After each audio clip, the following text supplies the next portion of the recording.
అయోధ్యకాండలో మొదటి ఖండం అభిషేక ఖండంని ప్రారంభించవలసిందిగా శ్రీ కోరుపోలు సత్యప్రసాదరాయ గారిని సవినయంగా ప్రార్థిస్తున్నాను. శరధాత్మజమప్రమేయం సీతాపతిం రఘుకులాన్వయరత్నదీపం ఆజానుబాహుమరవిందదళాయతాక్షం రామం నిశాచర వినాశకరం నమామి. ఆంజనేయమతిపాటలాననం కాంచనాద్రికమనీయ విగ్రహం పారిజాత తరుమూలవాసినం భావయామి పవమాననందనం. సీతారామ స్వరూపము, శారదా రామకృష్ణ స్వరూపము అయిన సభకు నమస్కరిస్తూ, ఎన్నో జన్మల పుణ్యము భగవద్ అనుగ్రహము ఉంటే కానీ పావనమైనటువంటి రామాయణం గురించి ఆలోచించేటువంటి భాగ్యం లభించదని పెద్దలు అంటారు. నిన్న ప్రేమమూర్తి అయి, శృంగారమూర్తి అయి, శృంగార వైరాగ్య భావాల సమ్మిళితమైనటువంటి కళ్యాణ రాముడు ఈరోజు పట్టాభిరాముడు కాబోయి దశరథ రాముడు అవుతున్నాడు. రాముడిలో కాసేపు ప్రేమభావము, కాసేపు వైరాగ్య భావము రెండు కూడా సమాంతరంగా తల ఎత్తుతున్నాయి. రాముడిలో వైరాగ్యం పొడసూపుతున్నటువంటి విషయం దశరథుడికి తెలియవచ్చింది. ఈ ఖండం ప్రారంభంలోనే విశ్వనాథ్ వారు ఒక చమత్కారమైన పద్యం చెప్తాడు. అంటే కొంచెం ధ్వనిగర్భితమైన గోళకాంతిచ్చటల్ పెరగోళములకు భయన ముంజేయ నద్దముల్ పట్టునట్లు రసదేవిడీలందు వార్తలు నుజేర ప్రభువును మధ్య నద్దములు పట్టు. అయ్యా, రాజగృహాల్లో ఎట్లా ఉంటుందంటే ఒక రాజుగారి మందిరం నుంచి ఒక మందిరానికి వార్త వెళ్ళడానికి చాలా సమయం పడుతుంది అంటాడు.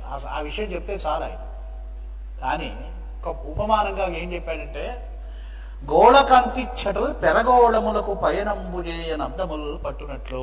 20వ శతాబ్దంలో వైజ్ఞాన శాస్త్ర ఆవిష్కరణలో వచ్చినటువంటి ఒక కొత్త ఆవిష్కరణ ఏంటంటే కాంతి సంవత్సరం అనేటువంటి మాట. అంటే స్పష్టంగా, అంటే దూరాన్ని కాంతిమానంలో కొలవడం అనమాట. ఈ స్పృహ ఉన్నది విశ్వనాథ్ వారికి. నాయన 20వ శతాబ్దంలో ఉన్నారు మీరు, చాలా త్వరగా సమాచారం ప్రసారం అవుతుందని అనుకుంటున్నారేమో. అలా కాదు నాయన, రామాయణ కథ చాలా కాలం కొనసాగింది. దశరథుడికి తన రాజ్యంలో, తన కుటుంబంలో ఏం జరుగుతుందో తెలియడానికి చాలా కాలం పడుతుంది అనేటువంటి ఒక సూచన ఉన్నది ఇందులో అని పెద్దలంటారు. రాముడికి ఆత్మలో విరాగం కలిగినటువంటి మాట, ఆ విరాగం తీవ్రం కావడం ఇవన్నీ ఆయన చెవిలో పడి అనుకున్నట్ట. బ్రహ్మచారి అయినటువంటి కొడుక్కి వైరాగ్యం వస్తే పెళ్లి చేస్తాడు తండ్రి, దానికి పరిష్కారం అది. గృహస్థు అయినటువంటి సుతుడికి వైరాగ్యం వస్తే ఏం చేయాలి, దానికి పరిష్కారం ఏమిటి అంటే తన బాధ్యతను కొడుకు అప్పగించడమే దానికి పరిష్కారం.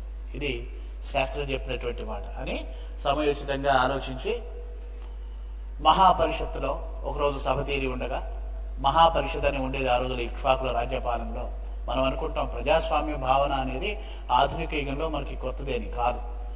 భారతీయ నాగరికతలో సనాతన ప్రాచీనమైన భారతీయ రాజ్యాలన్నిటా కూడా ప్రజాస్వామ్య స్ఫూర్తి విలసిల్లుతూ ఉండేదన్నమాట. అంటే రాజులు సర్వస్వతంత్రులు అయినప్పటికీ కూడా తమ మంత్రులని, పురోహితులను, సామంతులను, అంటే వీరంతా రాజప్రతినిధులు అనమాట. అంటే పరోక్షంగా ప్రజల యొక్క అభిప్రాయాన్ని తీసుకుని తమ నిర్ణయాన్ని ప్రకటిస్తూ ఉండేవారు. వారి ఆమోదంతోనే ప్రధానమైనటువంటి విధాన నిర్ణయాలు జరుగుతూ ఉండేవి ఆ రోజులలో.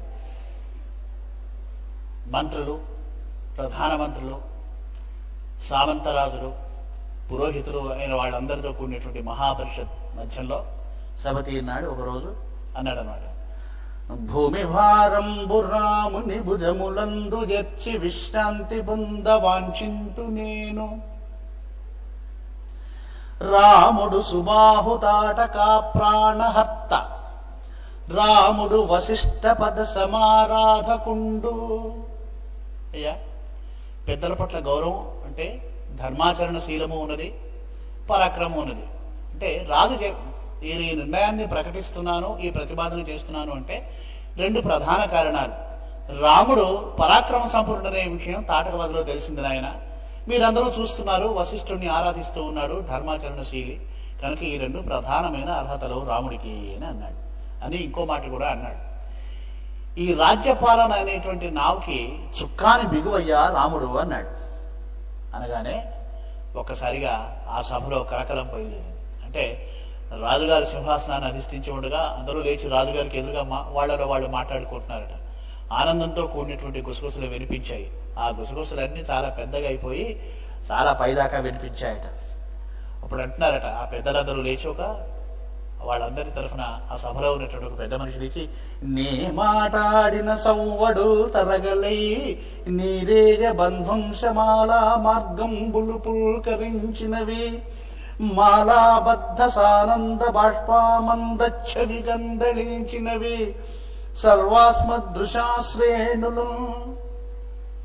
చాలా బాగుందయా, రఘువంశం అంతా పులకరించింది, మాకు కూడా ఎంతో ఆనందం కలిగింది అని పద్యం యొక్క ముగింపు చూడండి. విశ్వనాథాచార్య రాముండింతకు మున్నె కావలయుమా రాజన్న భావంబునన్.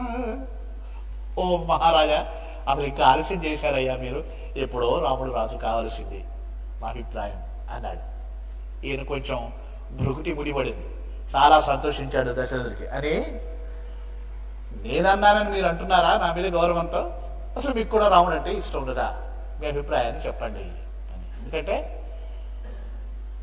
భావి చక్రవర్తి వాళ్ళందరికీ కూడా ఇష్టడై ఉండాలి. అలా ఉన్నప్పుడే రాజ్యం ఆనందంగా ఉంటుంది, అది సర్వసమ్మతం అవుతుంది అన్నమాట.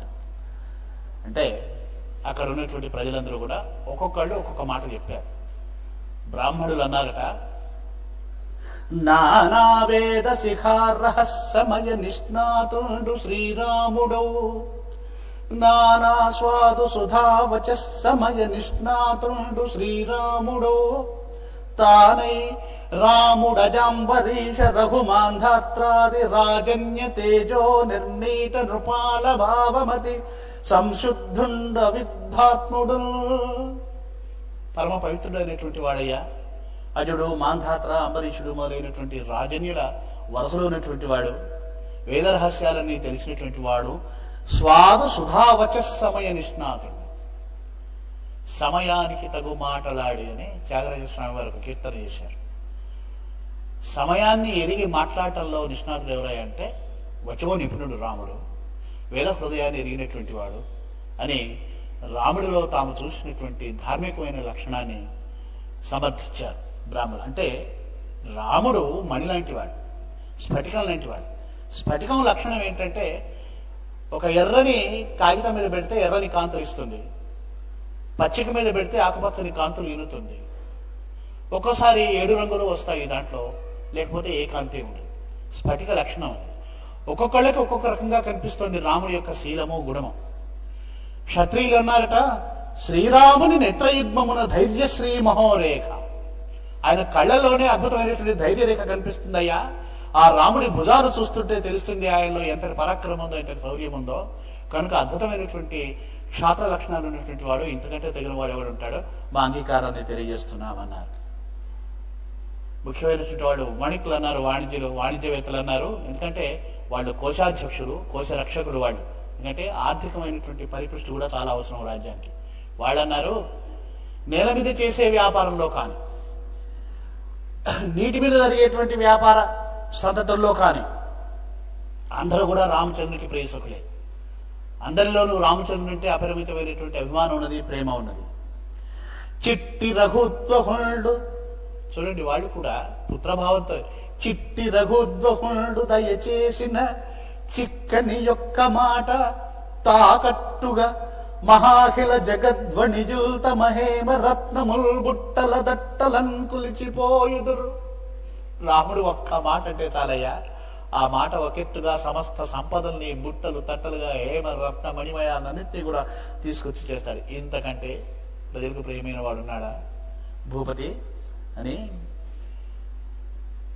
శూద్రులు అన్నారు. అంటే శ్రామిక జీవులైనటువంటి వాళ్ళు, వాళ్ళ ప్రతినిధులు కూడా ఉన్నారు. ఇది మనం గమనించాల్సిన విషయం. కావ్యంలో కేవలము బ్రాహ్మణులు, క్షత్రియులు, వైశ్యులు మాత్రమే కాక శూద్ర జాతి కూడా ఉన్నది.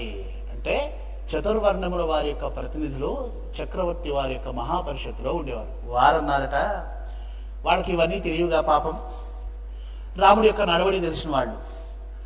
అలుగడలుగునే మొయతడయత్మరి రుంగు. ఆయనకి ఎప్పుడు కోపం వస్తుందో మాకు తెలియదయ్యా, ఎప్పుడు ఆయన కోపపట్టం మేము చూడలేదు. నురుమడురుముడుమేమో ఎరుగునతడే, ఎప్పుడు కోపంగా ఉరిమి ఉరిమి ఎరగడు ఆయన. అతని మాట మోము నమిత ప్రసన్నముల్. మా రామయ్య మాట్లాడితే ఆయన ముఖం ఎంత అందంగా ఉంటుందో ఆ మాట కూడా అంత తీయంగా ఉంటుందయ్యా. సేవకు లేనిటువంటి వాళ్లకు, శ్రామికు లేనిటువంటి వాడికి వాళ్ళు ఏం కోరుకుంటారు? రాజు నుంచి రాజుగారు తమ కష్ట సుఖాలను ఎరిగి తమని చూసుకోవాలి, తమ వల్ల ఏదైనా పొరపాటు జరిగినా తమ పట్ల కోపం ప్రదర్శించకుండా చక్కగా స్వాదుగా పని తీసుకోగలిగి ఉండాలి. ఈ లక్షణాలన్నీ ఉన్నాయి. వాళ్ళకి అది నచ్చింది. రాజు రాముడైన రాజు రాజు, అసలు రాజంటే రాముడేనయ్యా మహానుభావ చక్రవర్తి, రాముడంటే మాకు అత్యంత ఇష్టం అన్నారు. చాలా ఆనందించాడు దశరథ మహారాజు. ఇంతమంది రాముడి యొక్క యవరాజ్య పట్టాభిషేకానికి అంగీకరించారని అనే పులకించిపోయినాడు రాముడు. దశరథ మహారాజు నోట మాట లేదు. వశిష్ఠుల వారు అన్నారు, సరే రేపు పట్టాభిషేక ముహూర్తం రాజుగారు నిర్ణయించారు, అవసరమైనటువంటి ఏర్పాట్లన్నీ చేయండి, సంరంభాలు చేయండి, ఒక భద్రగజాన్ని సిద్ధం చేయండి, చతురంగ బలాన్ని సిద్ధం చేయండి, చల్లని గూడుగుండాలి, వెల్లని పగడ, చల్లని చెమరి తెల్లని చెమరి తోకను తీసుకురండి. అక్కడ నుండి వాళ్ళకి చెప్పాడన్నమాట, మహారాజా ఇవన్నీ కావాలి, పైడి కొమ్మలు ఎద్దు కావాలి, సనక దంస్ట్రావాలంబైన పొలితోలును అగ్నిగృహంబున రేపాడి సమకూర్పజను. పట్టాభిషేక సమయానికల్లా దంస్ట్రలతో గోడతో ఉన్నటువంటి పులితోలు కూడా అవసరం ఉంటుంది. మనం ఇళ్లలో అలంకారంగా చూస్తూ ఉంటాం. అది ఎందుకంటే క్షత్రియుల ఇళ్లలో ఆ ముఖ్యంగా పట్టాభిషేక మహోత్సవంలో అది ఒక అవసరం అన్నమాట. దంస్ట్రలతో గోళ్లతో ఉన్నటువంటి పులితోలు కూడా అవ్వాలి అని అన్నాడు. అని మహామంత్రి అయినటువంటి సుమంత్రుడిని చూశాడు. అద్భుత, ఆయన చాలా గడుసువాడు. ఒక్కోసారి తేలిగ్గా చెప్పలేనటువంటి మాటలు కూడా ఒక పొడవైనటువంటి సమాసం వేసి చెప్తాడు. పొలుపున్న బల్కే తమ్మిపు చుట్టపు వంగస పింటి దివ్యయున్ పిలుచుచునుంటి నంచుదని వెమ్మడిదెమ్ము. సముద్రుడు వైపు చూసినాడు. తమ్మి పువ్వు చుట్టపు వంగస పింటి దివ్యయన్. తమ్మి పువ్వు చుట్టపు అంటే సూర్యవంశానికి చెందినటువంటి ఆ ఇంటి దివ్యను నా రాముణ్ణి తీసుకురావయా. ఎందుకంటే నీవ కొంచు నరుదెమ్ము సుఖాసుఖ సర్వ వైఖరిం జలజహితాన్వయంబునకు సాక్షివి. ఓ సుమంత్రుడా, మాటలు అంటే సాభిప్రాయంగా మహారాజు అన్నాడా, ఆయన అన్న మాట భావి సూచకమైందా తెలియదు, కానీ సుఖాసుఖాలన్నిటికీ కూడా మా రఘువంశంలో ఉండేటువంటి సుఖాసుఖాలన్నిటికీ సాక్షి నీవే కదయా సుమంత్రుడా, వెళ్ళి రాముణ్ణి తీసుకురా అన్నాడు. భావిలో జరగబోతోంది అదే కదా, అన్నిటికీ సాక్షి అయినాడు సుమంత్రుడు. సరే వెళ్ళాడు. ఈయన వెళ్ళాడు, రాముడి సౌధానికి వెళ్ళాడు సుమంత్రుడు. తండ్రి గారి ఆజ్ఞను తెలియజేశాడు. ఆయన వెంట పెట్టుకొని వచ్చాడు. ఆయన్ని వస్తూ ఉంటే, రాముడు వస్తూ ఉంటే ఈ సౌధాగ్ర భాగంలో నిలబడి దశరథ మహారాజు చూసి అనుకుంటున్నట్ట, వర్షలక్ష్మి సమాసన్న వక్షుడైన ప్రౌఢ పర్జన్యుదేవుడు అభ్రంబు వదలి వచ్చినట్లు, నేలను సంతోషింపజేయడానికి బయలుదేరినటువంటి ఆ వర్షదేవుడు ఆ మేఘాన్ని వదిలి భూమికి దిగి వస్తున్నట్లుగా అనిపించాడు. అంత ఆనందంగా అనిపించాడు దశరథుడికి. పాత్రల అంతరంగ ఆవిష్కరణలో అన్వేషణ చేయ విశ్వనాథ సత్యనారాయణ గారు. ఇక ఆయన యొక్క చూశాడు.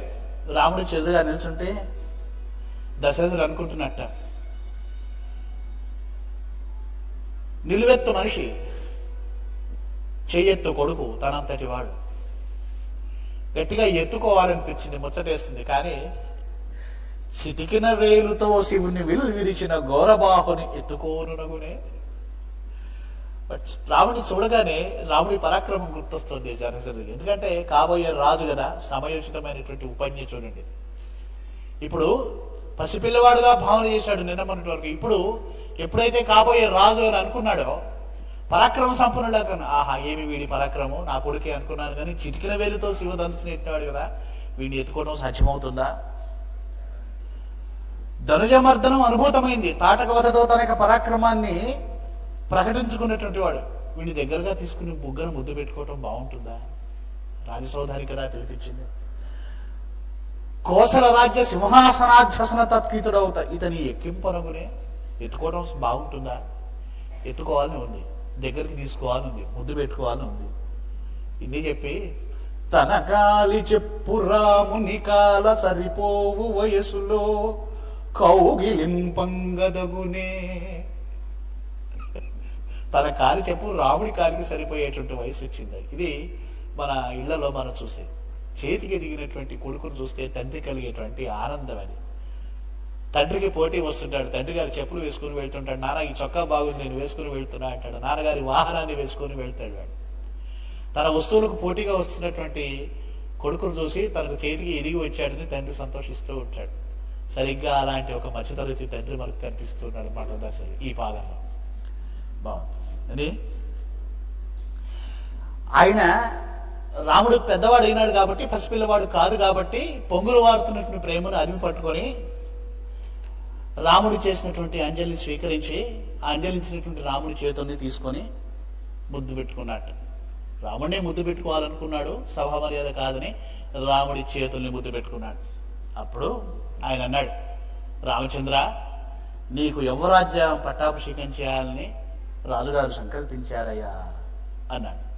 అని ఎందుకంటే ఆయన మంత్రి కాబట్టి రాజుగారి నిర్ణయాన్ని ఆయన నోటి ద్వారా ప్రకటించడం సమ్మతం. ఆయన బాధ్యతను ఆయన నెరవేర్చాడు. అప్పుడు అంటున్నాడు, నాయన నేను వృద్ధున్నా. దశరథుడు అంటున్నాడు రాముడితోటి, పుచ్చిను చిరాలు దూల మట్టులు తొలుత మంత్రులను నిలువబెట్టినను బోటిగా నిలిచి తుట్టతుదకు కుప్పగూలంగజను నింటి కప్పువోలే. నాయన చూడండి ఈ పోలికలు. నేను పుచ్చిపోయిన దూలం బట్టి వెంటరా, దూలం పుచ్చిపోయిన తర్వాత ఇల్లు ఎంతకాలం నిలబడుతుంది? ఏదో మంచివాళ్ళు కాబట్టి ఈ మంత్రులు పురోహితులు వీళ్ళందరూ బోటిగా ఈ ఇంటిని నిలబెడుతున్నారు నాయన, ఈ రాజ్యాన్ని నిలబెడుతూ ఉన్నారు అని పాళముగా పాకమారిన పత్రవోలే గహన సంచారి అయిన వ్యాఘ్రంబువోలే. చాలా జాగ్రత్తగా పట్టుకోవాల్సిన పాలు. గహన సంచారి అయిన వ్యాఘ్రంబువోలే చేవదరుగని దూలంబు ఠేవ నీవు. నేనేమో పుచ్చిపోయినటువంటి ముసలి దూలాన్ని, నువ్వు మంచి చావదేలి ఠేవగా ఉన్నటువంటి దూలాన్ని రా అబ్బాయి, వయసులో ఉన్నావు, బలంగా ఉన్నావు, దృఢంగా ఉన్నావు అని గహన సంచారి అయిన వ్యాఘ్రంబు వలె ఈయన గహన సంచారి కాబోతున్నాడు. వ్యాఘ్రం వలె పరాక్రమాన్ని ప్రదర్శిస్తూ ధనుజునందని సంహరించబోతున్నాడు రాముడు. ఆ ప్రయత్నంగానే దశరథుడు ఆ మాట వచ్చింది, నువ్వు చాలా పరాక్రమ సంపన్నుడు రా అబ్బాయి అన్నాడు అని. కనుక రాజుగారు రాముడితో ఈ మాట అనగానే ఎప్పుడెప్పుడు ఈ మాట అంటాడా అని రాముడి అభిమానులు, మిత్రులు, శ్రేయోభిలాషులు చాలా మంది రాముడి యొక్క అనుచర గణం, అభిమాన గణం, అందరూ అభిమానులే రాముడికి. వాళ్ళందరూ ఆనందంగా వెంటనే వెళ్ళి కౌశల్యాదేవికి ఈ వార్త చెప్పారు. చెప్పారు. అలంకారాలు మొదలయ్యాయి, ఆనంద సందోహం మొదలైంది, బాగుంది. సరే సభను సారించి దశరథ మహారాజు మళ్ళీ అంతఃపురానికి వచ్చాడు. వెళ్ళి ఇందాక తనివి తీరలా వచ్చాడు, పద్ధతి ప్రకారం లాంఛనంగా విషయం చెప్పాడు, వెళ్ళిపోయాడు. సుమంత్రుడితో అన్నాడు, పునరామాదర్శనాకాంక్ష రాముని మరలగొని రమ్మని పరిచారకుని పంపించాడు. ఈసారి రాముడిని రమ్మంటున్నానని రాపో అని పరిచారకుని పంపించాడు. మళ్ళీ రాముని పిలిపించుకున్నాడు తన దగ్గరికి. ఎందుకంటే ఇది స్వీయమైనటువంటి కౌటుంబికమైనటువంటి సందర్శన, అది రాజకీయమైనటువంటి సందర్శన, ఔచిత్యాన్ని పాటించాడు. అందుకని సుమంత్రుడితో పిలిపించాడు ఆయన కాబోయే యువరాజును. ఇక్కడ కొడుకు కాబట్టి పరిచారకుతో కబురు చేసి పిలిపిస్తున్నాడు అని రాముడు అనుకున్నట్ట, ఇప్పుడే కదా నాన్నగారు దర్శనం చేసుకుని వచ్చాను, ఇప్పుడే నన్ను నాన్నగారు పిలుస్తున్నాడు ఏమిటి అని అనుకొని అని వెళ్ళిన పరిచాడు. ఏమి లేదు రామా, నిన్ను చూడాలని బుద్ధి పుట్టింది మహారాజు గారికి, అందుకే రమ్మంటున్నాడు అని లేచి తనూభవంగౌగిలించి నృపాలకుడిని నళ్ళుగా వేచిన రాజ్యలక్ష్మి ఎదవెన్నిను బందుట రేపు పుష్యయోగోచిత పుణ్య లగ్నమునందుము నేడు పవాసముండి నిష్ఠాచటులత్వమేర్పడ గడంగు హృషీకముల నియంతవై. ఓ రామా, రేపే నీకు పట్టాభిషేక మహోత్సవం జరుగుతుంది. ఇంద్రియ నిగ్రహుడవై ఉండి బ్రహ్మచర్య వ్రతాన్ని పాటించి వ్రతదీక్షను పాటించిన ఆయన నీవే యజ్ఞానివి, నీవే బ్రహ్మవు, నీవే తపస్వి అన్నది కదా అని కలవడబడ్డాడు రామచంద్రుడు. కొంచెం దశరథుడు ఒక మాట అంటున్నాడు, రామ నాకు ఎంత ఆనందంగా ఉందంటే ఆయన యొక్క అంతరంగం చూడండి. ఒక విచిత్రమైన స్థితి దశరథుడి. నీ వయసు కల్మి నేను నిందింతునోయి, నేడు నిన్నెత్తి కొంచెం ముద్దాడలేక. రామ తమకంగా ఉందిరా, నిన్ను ఎత్తుకుని కౌగిలించుకుని ముద్దు పెట్టుకోవాలని, పెద్దవాడి అయిపోయినావు, నీ వయసు నాకు అడ్డం వస్తుందిరా అని మళ్ళీ వెంటనే నీ వయసు కల్మి నేను నందింతు నేడు. లేదులే, నీకు వయసు వచ్చింది కాబట్టి నాకు ఆనందంగా ఉంది, నువ్వు ఇంతటి వయసు వచ్చింది కాబట్టి కదా నా బాధ్యత నీకు అప్పగిస్తున్నాను. నీ వయసు కల్మి నేను నందింతు నేడు, నీవు కోసల రాజ్యంబు నిర్వహింప. ఆయన చిట్టి తల్లి సీతతో కలిసి ముగ్గురు తల్లుల దగ్గరికి వెళ్ళి ఆశీర్వాదం తీసుకుని, వెళ్ళిరా నాయన తండ్రి, రేపు ఎప్పుడెప్పుడు తెల్లవారుతున్నాను చూస్తున్నాను, నిన్ను పట్టాభిషిక్తుని చేసి నా కళ్ళలో అమృతం పోసుకోవాలని ఉందిరా రామ అంటూ రాముడిని వీడుకొలిపాడు. రాముడు వెళ్ళిపోయాడు. బాగుంది. పక్కన లక్ష్మణుడు, సీత వీళ్ళతో కలిసి కౌసల్య మందిరానికి వెళ్ళాడు. తర్వాతే ఆమె తన కులదైవమైనటువంటి రంగనాథుని అర్చిస్తూ ధ్యానమగ్న అయి ఉన్నదన్నమాట. అమ్మాయనుటయు సాష్టాంగముగ వ్రణమిల్లుటయును కౌసల్య దృగధ్వంబుల రంగ నివాసియు క్రమ్మిన కొడుకొక్కరొకరుగా గణనగుటన్. అమిత ధ్యానంతో అమిత నిష్ఠతో కులదైవమైనటువంటి రంగనాథుని హృదయంలో నిలుపుకున్నటువంటి ఆయమ అమ్మా అని సాష్టాంగ నమస్కారం చేస్తూ రాముడు పిలిచినటువంటి పిలుపుకు కళ్ళు తెరిస్తే ఆమె కనుల ఎదురుగా రంగనాథుడు ప్రత్యక్షమైనట్టుగా అనిపిస్తుంది అన్నమాట. రంగధాముడే కదా శ్రీరామచంద్రుడు. ఆయమ అనుభూతి. విశ్వనాథ్ వారు అడుగడుగున ప్రతి ఘట్టంలో పరమాత్ముడు వైకుంఠవాసుడైనటువంటి శ్రీ మహావిష్ణువుగానే శ్రీరాముడిని దర్శించాడు, మనకట్లా దర్శింపజేస్తాడు. ఇది ఈ కావ్య మాధుర్యం. అందువల్ల మరింత మధురమై ఒప్పారుతుంది.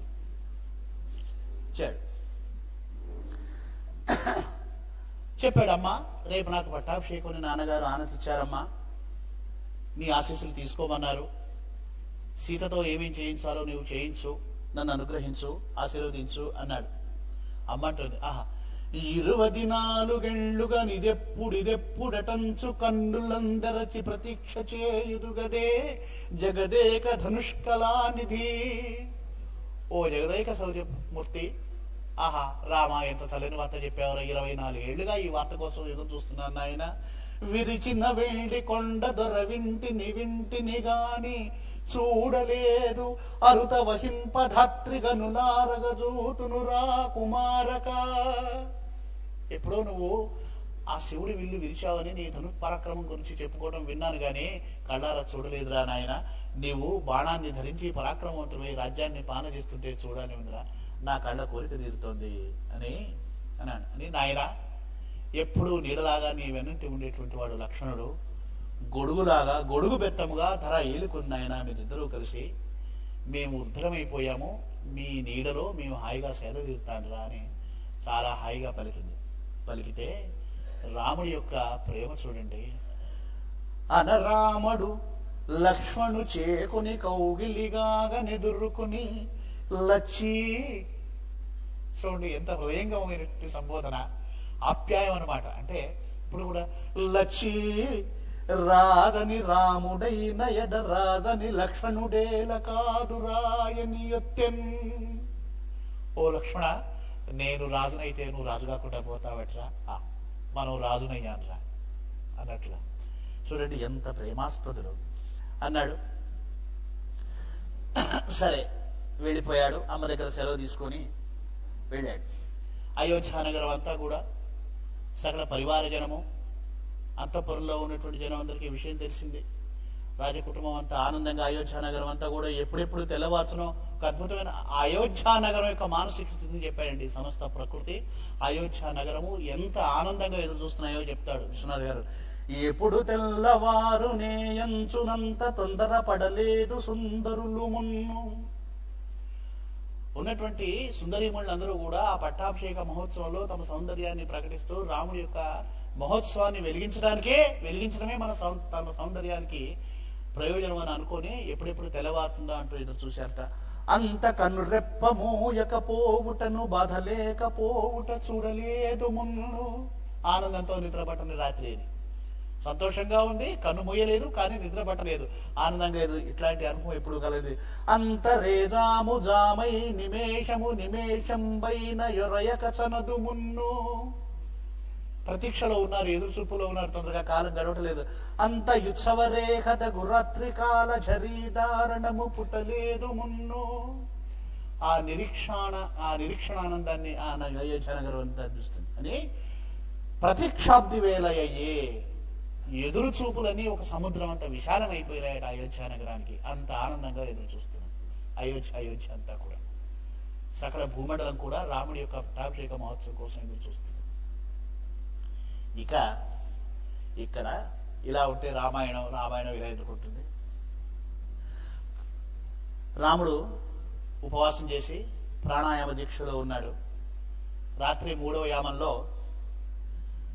ఆయనకు ఒక దర్శనమైంది. కాలమయమైన ప్రాణం వాలో బ్రహ్మమయమైన ప్రాణము తానే బ్రహ్మం కదా. కాలము బ్రహ్మము దివిషజ్జాలో పరిదృష్టి రామచంద్రుని ఎదలో. సకల దేవతా సమూహం ఆయనకు దృష్టిగోచరమయ్యారు. వాళ్ళందరూ గుంపులుగా వచ్చి ఆయన కన్నులు ఎదురు నిల్చొని దేవతలై రమామదవతి వ్రతి మధుకృత్ కుమారక ఆయన సంబోధన చేస్తున్నారు. దైవతలోక కార్యచరిత వ్రత. రామ అంటలేదు, దైవతలోక కార్యచరిత వ్రత. దైవ కార్యాన్ని తీరుస్తానని వ్రతం పుణ్యవాడ. నిత్య దశావతార ధారా విదితాఖిలోత్తమ పురాణ కథా కమనీయమూర్తి దేవావలి కంటకాపనయనా. ఓ దేవతల కష్టాన్ని తీర్చేటువంటి వాడా అని పిలిచిన ఎట్లు తోచిన.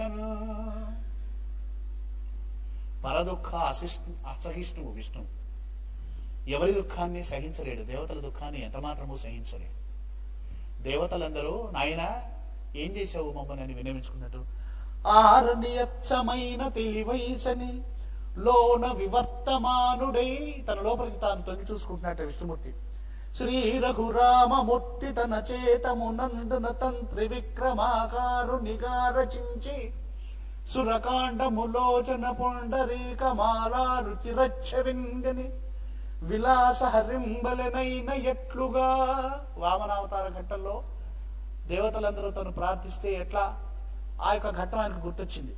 వాళ్ళు అంటున్నారు దేవతలు, స్వామి దేవరవారు మర్చిపోయారేమో, దేవరవారికి ఇంకా మాపై ప్రసన్నత కలగలేదు, అనుగ్రహం కలగలేదు.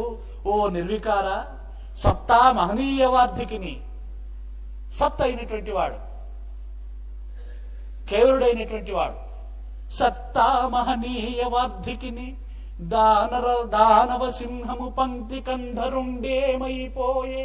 మర్చిపోయినావా తండ్రి? దానవ సింహము పంక్తి కంధరుడు 10 తలలు ఉన్నటువంటి వాడి విషయం మర్చిపోయినావా? మా మనవులేమైపోయే, భవత్ ప్రతిజ్ఞతానేమైపోయే, కోసల నరేశ్వరు యజ్ఞ హవిస్సమాకృతి.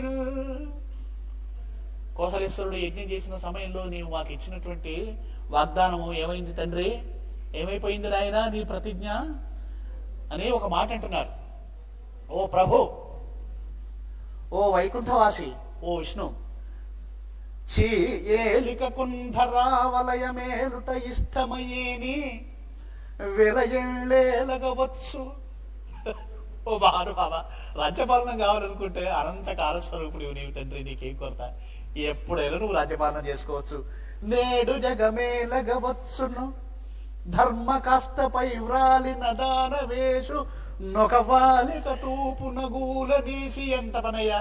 వాడొకడు దుర్మార్గుడు, దానవుడు ఒకడు దాపరించాడు కదా, ఒక చిన్న మెత్తు పని చేసి పెట్టు, వాడిని ఒక్క తూపుతో కూలనేసి కావాలంటే నువ్వు మళ్ళీ రాజ్యపాలన చేసుకో, మాకు అభ్యంతరం లేదు. ధర్మ కష్టపై వ్రాలి నదాన వేషును కవాలిక తూపున కూలనేసి ఆపైల సమాన ధత్రి సతి పావన గర్భముతో సుఖింపుమా.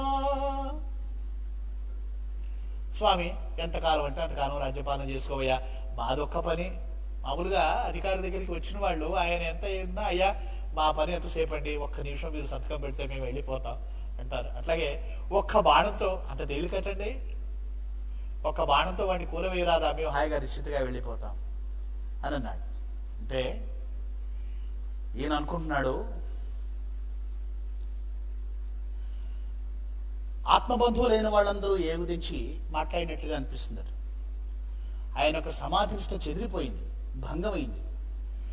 2 వరుసలుగా ఒకవైపు దేవతలు, ఒకవైపు రాజ్యపాలనా భావం, ఈ రెండింటి మధ్య తాను నలిగిపోతున్నటువంటి భావన కలిగి, ఈ రెండింటి మధ్య చీలినట్టు తన కర్తవ్యం ఏమిటో తెలుసుకోలేకపోతున్నాడు. ఇటు దైవ కార్యమా, ఇటు రాజ్యపాలనా ధర్మమా, తన దారి 2గా చీలినట్లుగా అనిపించిందట. ఒక సందిగ్ధావస్థ. ఎందుకంటే రాముడు మానవుడు కూడా, రాముడు మానవుడే. ఈయన అవతరించినటువంటి వాడు, అవతార కార్యం ముందున్నది, దాని దేవతలు గుర్తు చేశారు. కానీ రాజధర్మం కూడా ఉంది. ఇది రాముడి వేదన. రాముడు ప్రపంచం యొక్క వేదన, దేవతల యొక్క వేదన, ఋషుల వేదన రాముడి వేదన అయింది. ధర్మం కూడా తానే కదా. ఇది జీవుడి, రామాయణం అంతా జీవుని వేదన అని మనం చెప్పుకున్నాం. ఈ రాబోయే ఘట్టంలోనే కైకేయి యొక్క వేదన కూడా అద్భుతంగా ఆవిష్కరిస్తాడు విశ్వనాథ సత్యనారాయణ గారు. మనకు కనిపిస్తుంది. అంటే కైకేయి ఒక స్వార్థపూరితమైనటువంటి స్త్రీలాగా, సంకుచితమైనటువంటి వరాలు కోరుకున్నటువంటి వ్యక్తిగా మనకు కనిపిస్తుంది. కైకేయి మందర దుష్టపాత్రలుగా కనిపించేటువంటి వాటి, ఆ పాత్రల వెనుక వాటి యొక్క అంతరంగంలో ఉన్నటువంటి ఆ సంక్షోభము, ఆ ధర్మ దీక్ష, ఆ యొక్క సంఘర్షణ చాలా అద్భుతంగా ఆయన ఆవిష్కరిస్తారు విశ్వనాథ సత్యనారాయణ గారు. వెళ్ళాడు, కైకేయి దగ్గరికి వెళ్ళాడు. ఇప్పటి వరకు సీత ప్రేమలో ఒక పక్క వైరాగ్య భావము, ఈ రెండింటి మధ్యన ఆయన కొట్టుమిట్టాడుతూ ఉంటే కొత్తగా ఇదేదో వచ్చి పడింది ఏంటి అనుకుంటూ వెళ్ళాడు. ఆ అపరాత్రం రఘువరాన్వయ దీపము లేచి వెళ్ళి ఆమె దగ్గరికి వెళ్ళిందట. కైకేయి ఆశ్చర్యపడింది. ఎందుకంటే తెల్లవారితే పట్టాభిషేకం, ఈయన వ్రతదీక్షలో ఉన్నాడు, ఇల్లు కదలకూడదు. అర్ధరాత్రి వచ్చినటువంటి కుమారుని చూసి కైకేయి ఆశ్చర్యపడింది. చెలువుగా యౌవరాజ్యం అభిషేకమిదేమిటి, రేపు పొద్దునన్ వెలువడి నీవు సద్వ్రతము వీటను బుచ్చిదేమి రాక. తండ్రి ఇదేమిట్రా ఇట్లా వచ్చావు, తెల్లవారితే నీకు అభిషేకం కదా. లోకులు నన్ను నాడిపోసెదరు కుర్రని సద్వ్రత భంగకారినింబలే. భావిని సూచిస్తూనే ఉన్నాడు. లోకులు నన్ను తిట్టిపోస్తారా నాయన, నువ్వు ఎందుకు వచ్చావు అంటే రాముడిని ప్రశాంతంగా ఆ వ్రతనిష్టలో కూడా ఉండనివ్వట్లేదు అని చెప్పి మళ్ళీ లోకులు నన్ను ఆడిపోసుకుంటారా నాయన. ఆ మాట ఎవరు అనలేదు, కానీ నువ్వు ఏది జరిగినా నన్ను బాధ్యత చేస్తుందిరా లోకం. మరి ఏమి ముంచుకొని వచ్చినది నడి రాత్రి వేళలో, ఏ ముంచుకొచ్చిందిరా అంటే ఆయన అంటున్నాడు, అమ్మా సమాధి నిలవట్లేదు, ప్రాణాయామం చేసుకుంటున్నాను, ఒక కలవడం ఏదో కలిగిందమ్మా. అమ్మా సమాధిలో నిటల మందున వేల్పుళ్ళు వచ్చి నన్ను రాజ్యమ్మును చేయవద్దని ఎట్లయితోచిన. ఏమి తోచక ఇటు వచ్చానమ్మా నేను. వాళ్ళు వచ్చి ఓ రామచంద్ర నువ్వు రాజ్యాన్ని స్వీకరించరు తండ్రి, నన్ను అందరూ వాళ్ళు కోరుతున్నారమ్మా, వేడుకుంటున్నారు తల్లి, వాళ్ళ కోసమే నేను నీ దగ్గరికి వచ్చానమ్మా అంటే, అమ్మ అన్నది ఇప్పుడు ఇట్లాగే ఉంటుంది లేరా అబ్బాయి. రే పంకస్థయౌ జానకింగని సింహాసన సీమ వేరొక గతిని కనిపించు పొమ్మన్న. రామా ఇప్పుడు అంతే అంటావు లేరా నాయన అంటే కైక అనుకుంది, ఇది చిన్నపిల్లవాడి మాటలే, కైకకు తెలుసు ఇప్పుడు అట్లాగే ఉంటుందిలే. నూతన వధువు సీతతో కొని రేపు సింహాసనం మీద సీతమ్మను కూర్చొని పెట్టుకుంటే ఇవన్నీ ఉండవులే నాయన, హాయిగా రాజ్యపాలన చేస్తావులే అంటే. రాముడు కథానాయకుడు, ఉదాత్త పురుషుడు. ఆ మాటతో సమాధానం పెడితే రాముడు ఎందుకు అవుతాడు? ఆయన అంటున్నట్ట, రే పంకస్థయౌ జానకింగని సింహాసన సీమ వేరొక గతిని కనిపించు పొమ్మన్న రాముని నేత్రంబులనొక్క తీవ్ర కళయై. ఒక తీవ్రంగా చూసేట, మున్నీవు నువ్వెత్తు నెర్పిన కోదండ కళా విచిత్ర గమన శ్రీయేమగుంజెప్పవే. మరైతే చిన్నప్పటి నుంచి నువ్వు నాకు చిన్న మొక్క ఎత్తుగా ఎట్లా బాణం పట్టాలి, ఎట్లా దాన్ని గురి పెట్టాలి, ఎక్కడ ఉంచాలి, ఎట్లా అల్లెతాటిని సంధించాలి, అన్నీ నీవే నాకు నేర్పించావే. కోదండ కళా ప్రావీణ్యత అది ఎందుకు నేర్పించావమ్మా? బొమ్మలాటల కోసమా, బొమ్మలు చెప్పుకోవటం కోసమా నేను ఆ బాణాలతో లేకపోతే సరదా పడి నన్ను చూడటానికి వచ్చినట్టు నా స్నేహితులు సంతోషం కోసం దాన్ని కొట్టు దీన్ని కొట్టు అని ఆటగా అడుగుతుంటే బాణాలు వేసి చూపించడానికి అనుకున్నావా అని అంటే అభ్రమ పొందినట్టు చూసిందట కైకేయి. రాముడు వేసిన ప్రశ్న సామాన్యమైన ప్రశ్న కాదది. ఏం సమాధానం చెప్తుంది? ఆశ్చర్యపడింది. ఎందుకు ఆశ్చర్యపడిందంటే అది ఎందుకు గట్టిల్లిందో ఆమెకు కూడా తెలియదు. రాముడు వేడపాడ లేకుండా ఎప్పుడంటే అప్పుడు బాణము విలంబులు పట్టుకుని కైకేయి దగ్గరికి వెళ్ళేవాడు. అమ్మా నాకు బాణ విద్య నేర్పాలేవాడు మాటలు వచ్చిన దగ్గర నుంచి. ఆమె కావాలని నేర్పిందేమీ లేదు, కానీ ఆమె దగ్గర నేర్చుకున్నాడు వచ్చి. ఇప్పుడు ఆశ్చర్యం కలుగుతుంది. నీ ధనువుననున్న చిక్కన సుతారములెందున కోవచింపునా. ఉన్నాయి కదా, మరి అడ్డు కాకపోతే ఎందుకు ఈ చిన్న చిన్న మంచి అందమైనటువంటి బాణాలు అంటే రామచంద్రుడు మళ్ళీ గంభీరము అంటే చాలా తేలికగా ఏదో తమాషాగా ఆ విషయాన్ని పక్కన పెట్టాలని కైకేయి చూస్తుంది. తల్లి అది కాదమ్మా, నేను రాజ్యము చేయుట ఎక్కువగా దేవతలకు వేల్పులకు ఇష్టము లేదన. నేను రాజ్యం చేయటం దేవతా సమూహానికి ఇష్టం లేదమ్మా, నాకు ఆ విషయం అర్థమైపోయింది. లేదనంగా రామచంద్రుని తీక్ష్ణ నేత్రములు చూచి తాను కైకేయి సౌధములోనికేగే. ఆ మాట అన్నప్పుడు ఆ మాట అంటాం ఎట్లా చూశాడు? ఈయన గొప్ప నాటకీయత ప్రదర్శిస్తారు విశ్వనాథ్ వారు. తీక్ష్ణ నేత్రాలతో చూసేట రాముడు ప్రసన్నవదనుడు, సౌమ్యమూర్తి, సుగుణాభిరాముడు. తల్లి ముందు ఎందుకు క్రోధంగా చూశాడు, తీక్ష్ణంగా చూశాడు? ఇదేదో గంభీరమైన విషయం అనుకుంది ఆయమ్మ. అప్పటికి ఏం చెప్పాలో అర్థం కాలే. అంతఃపురంలోకి లోపలికి వెళ్ళిపోయింది. ఇగో ఇక్కడ బీజం పడిందండి రావణ సంహారానికి.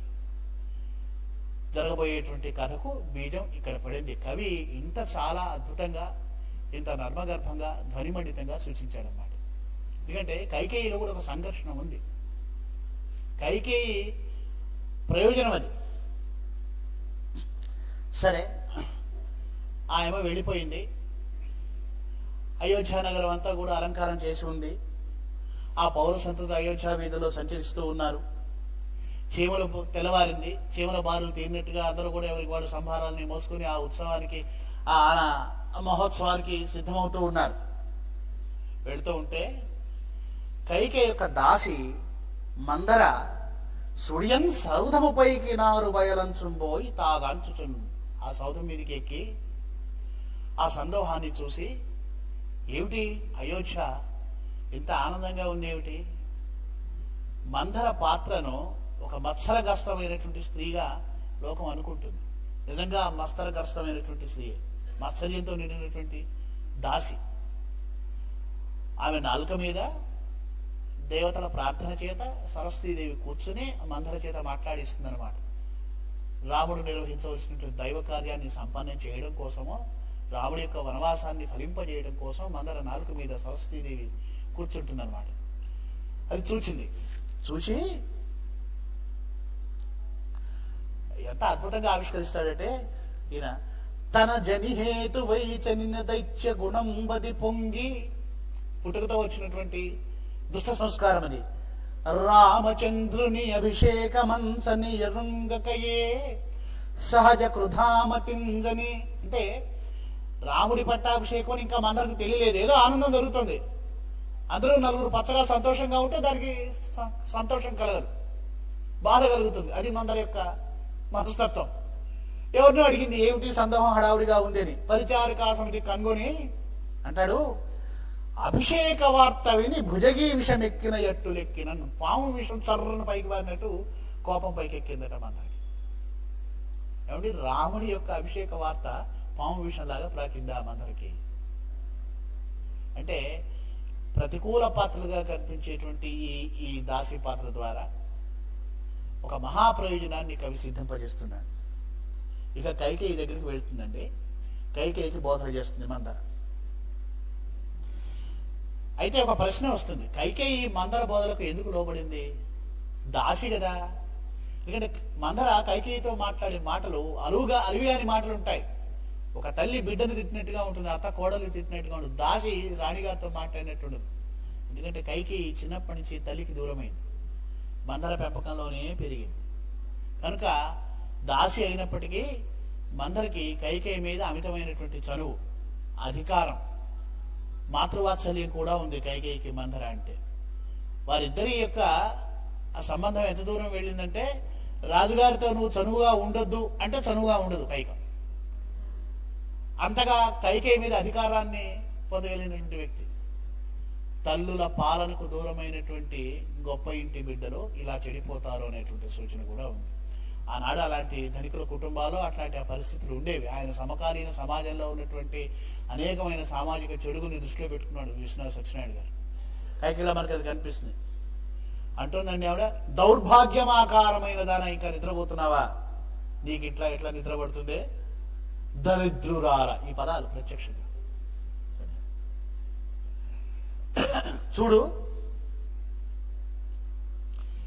ఏమొచ్చిందట వీళ్ళకి పోగాలం? ఏం ఆకాశం రెండు ముక్కలై మీద పడిందా? నిన్న లేదుగా వార్త, ఇప్పటికిప్పుడు అభిషేక వార్త ఎక్కడి నుంచి వచ్చింది అసలు? నిన్నను లేదు అభిషేకపు సన్నయ్యునేమంతా దొంగచాటుతనంబో ఏంటి దొంగతనంగా చేస్తున్నాడు. ఇది రాజకీయ పరిభాష అండి. ప్రభుత్వం వాళ్ళు ఏ మంచి పని చేసినా గిట్టిన వాళ్ళు ఏమి ఇప్పుడే ఎందుకు చేస్తున్నారు అంటారు కదండి, రాజకీయ తంత్రం అది. ఎప్పుడో ఒకప్పుడు పట్టాభిషేక నిర్ణయం తీసుకోవాలిగా రాజు, ఈ పని ఎప్పుడో జరిగేదేగా. కానీ దాన్ని ఎలా ఉపయోగించుకుంటుంది మందర? ఇప్పుడేమి తొందర వచ్చింది, మిన్ను విరిగి మీరపడ్డట్టు ఇప్పుడే ఎందుకు వచ్చిందట? పిల్లవాడు భరతుని ఊరికి పంపించాడు రాజు, ఇంట్లో లేని చూశాడు. నువ్వు మనదిన పాముని రాజుకు తెలుసులే, అందుకే నేను పిచ్చిదాన్ని చేసి మోసం చేసి నీ కొడుకున్నట్టు పంపించి, తనకుంగన్నులు విప్పుకోల్పడవటే తావొచ్చి పెద్దమ్మ నెత్తిన కూర్చున్నదేమో కావాలి. దరిద్ర పెద్దమ్మ నేను నెత్తిన కూర్చుంది అని విషాన్ని ఎక్కిస్తుంది. ధాత్రి జాని రాముండేయనయేని తినగూడు లేదు జుమి నాకే కాదు నీకు. పురాతనమైనటువంటి వైరాలు శత్రుత్వాలన్నీ తవ్విపోస్తుందమ్మా కైసల్య అని చెప్పడం మొదలుపెట్టి, కైక ఈ మాటలు పట్టించుకోలేదు. ఈ మాటలు విని వినక వినిపించుకోకుండా అర్ధనిద్ర నుంచి బయలువెడి చాలా సంతోషంగా, ఓసి మందరా వచ్చావా, చెడు కల వచ్చే నాకు అభిషేకము వద్దనినట్లు రాముడిప్పుడు తెలిసిన సమస్త శుభమూర్తికి రామునకేమి లోపమే. నాకు ఇప్పుడే కల వచ్చిందే, నాకు అభిషేకం వద్దని రాముడు అన్నట్లుగా నాకు వినిపించింది, నేను కలవడబడుతూ ఉన్నాను. అదేమిటి ఇట్లంటావు, రాముడికి ఏమి లోపం? నడు నడు సర్వభూషణ సనాథ నూతన నూతనాకృతిన్ వడి వడిపోయి బాలుని శుభంబు గనుల్దరదీయ చూచెదన్. పద పద, నీకే ఇట్నే మాట్లాడతావు పిచ్చి మాటలు. లే, త్వరగా తయారై సిద్ధమై నూతన వస్త్రాలు ధరించి నా ప్రాణమైనటువంటి చిన్నారి రాముని చుట్టానికి వెళ్ళాలి, నేను అడ్డం తొలగు అంటూనే మందర ఏం చేసిందట, వేటుబడ్డ పసరంబు పగిది అంటాడు. దెబ్బతిన్నటువంటి ఒక పెద్ద పశువులాగా మందర తెప్పిరి, గిడసపారు మనిషి వడికాడు నీ పది. నీకు చెప్తే అర్థం కావట్లేదు, తలకాయ లేదా, బుద్ధిహీనమైపోతున్నావు. కలబల్లి మాటలని నీ పాలు చేశాడు రాదు, అర్థవంతమైన ప్రయోజనాలని నీ సౌతి కట్టబెడుతున్నాడు. అసలు నీకేమైనా అర్థమవుతుందా? మొగమునలేత నవ్వులును. ఎంతటి దారుణమైన అభియోగం రాముడి మీద మందర వేస్తుంది చూడండి. లోకంలో మనం అనుకుంటాం చెడు లేకపోతే మంచికి విలువ ఉండదు. మంచి చెడు రెండూ కూడా ప్రకృతిలో ఉన్నటువంటి వరప్రసాదమే మనకు. ధర్మం చాలా సూక్ష్మమైనది, మహామాయా విలాసం కూడా చాలా గంభీరమైనటువంటిది. లోకయాత్ర నడవడానికి, దైవకార్యం సంపన్నం కావడానికి చెడు కూడా దోహదపడుతుంది. ఆ సందర్భాన్ని అట్లా ఘటిల చేసిందనమాట ఆ వృత్తాంతం. దాన్ని గొప్పగా ఆవిష్కరించాడు ఋషి అయినటువంటి విశ్వనాథ. రాముడిని చూసి అంటుందండి, మొగమునలేత నవ్వులును మూతలు వెట్టిన గుండె త్రాచుపాము కరణినైన రాముడును భూపతి యౌచు సమస్త జంతు మస్తకముల కాలు వెట్టిన వృధా కుపితుండగు పుత్రుతోడుగా సఖి పరిచారికాధమ విషాద మహర్ణవ మెట్టులీరెదో. ఓ కైక, ఎట్లా చెప్పమంటావే, నీకు అర్థం కావట్లేదు. అయ్యో తాత,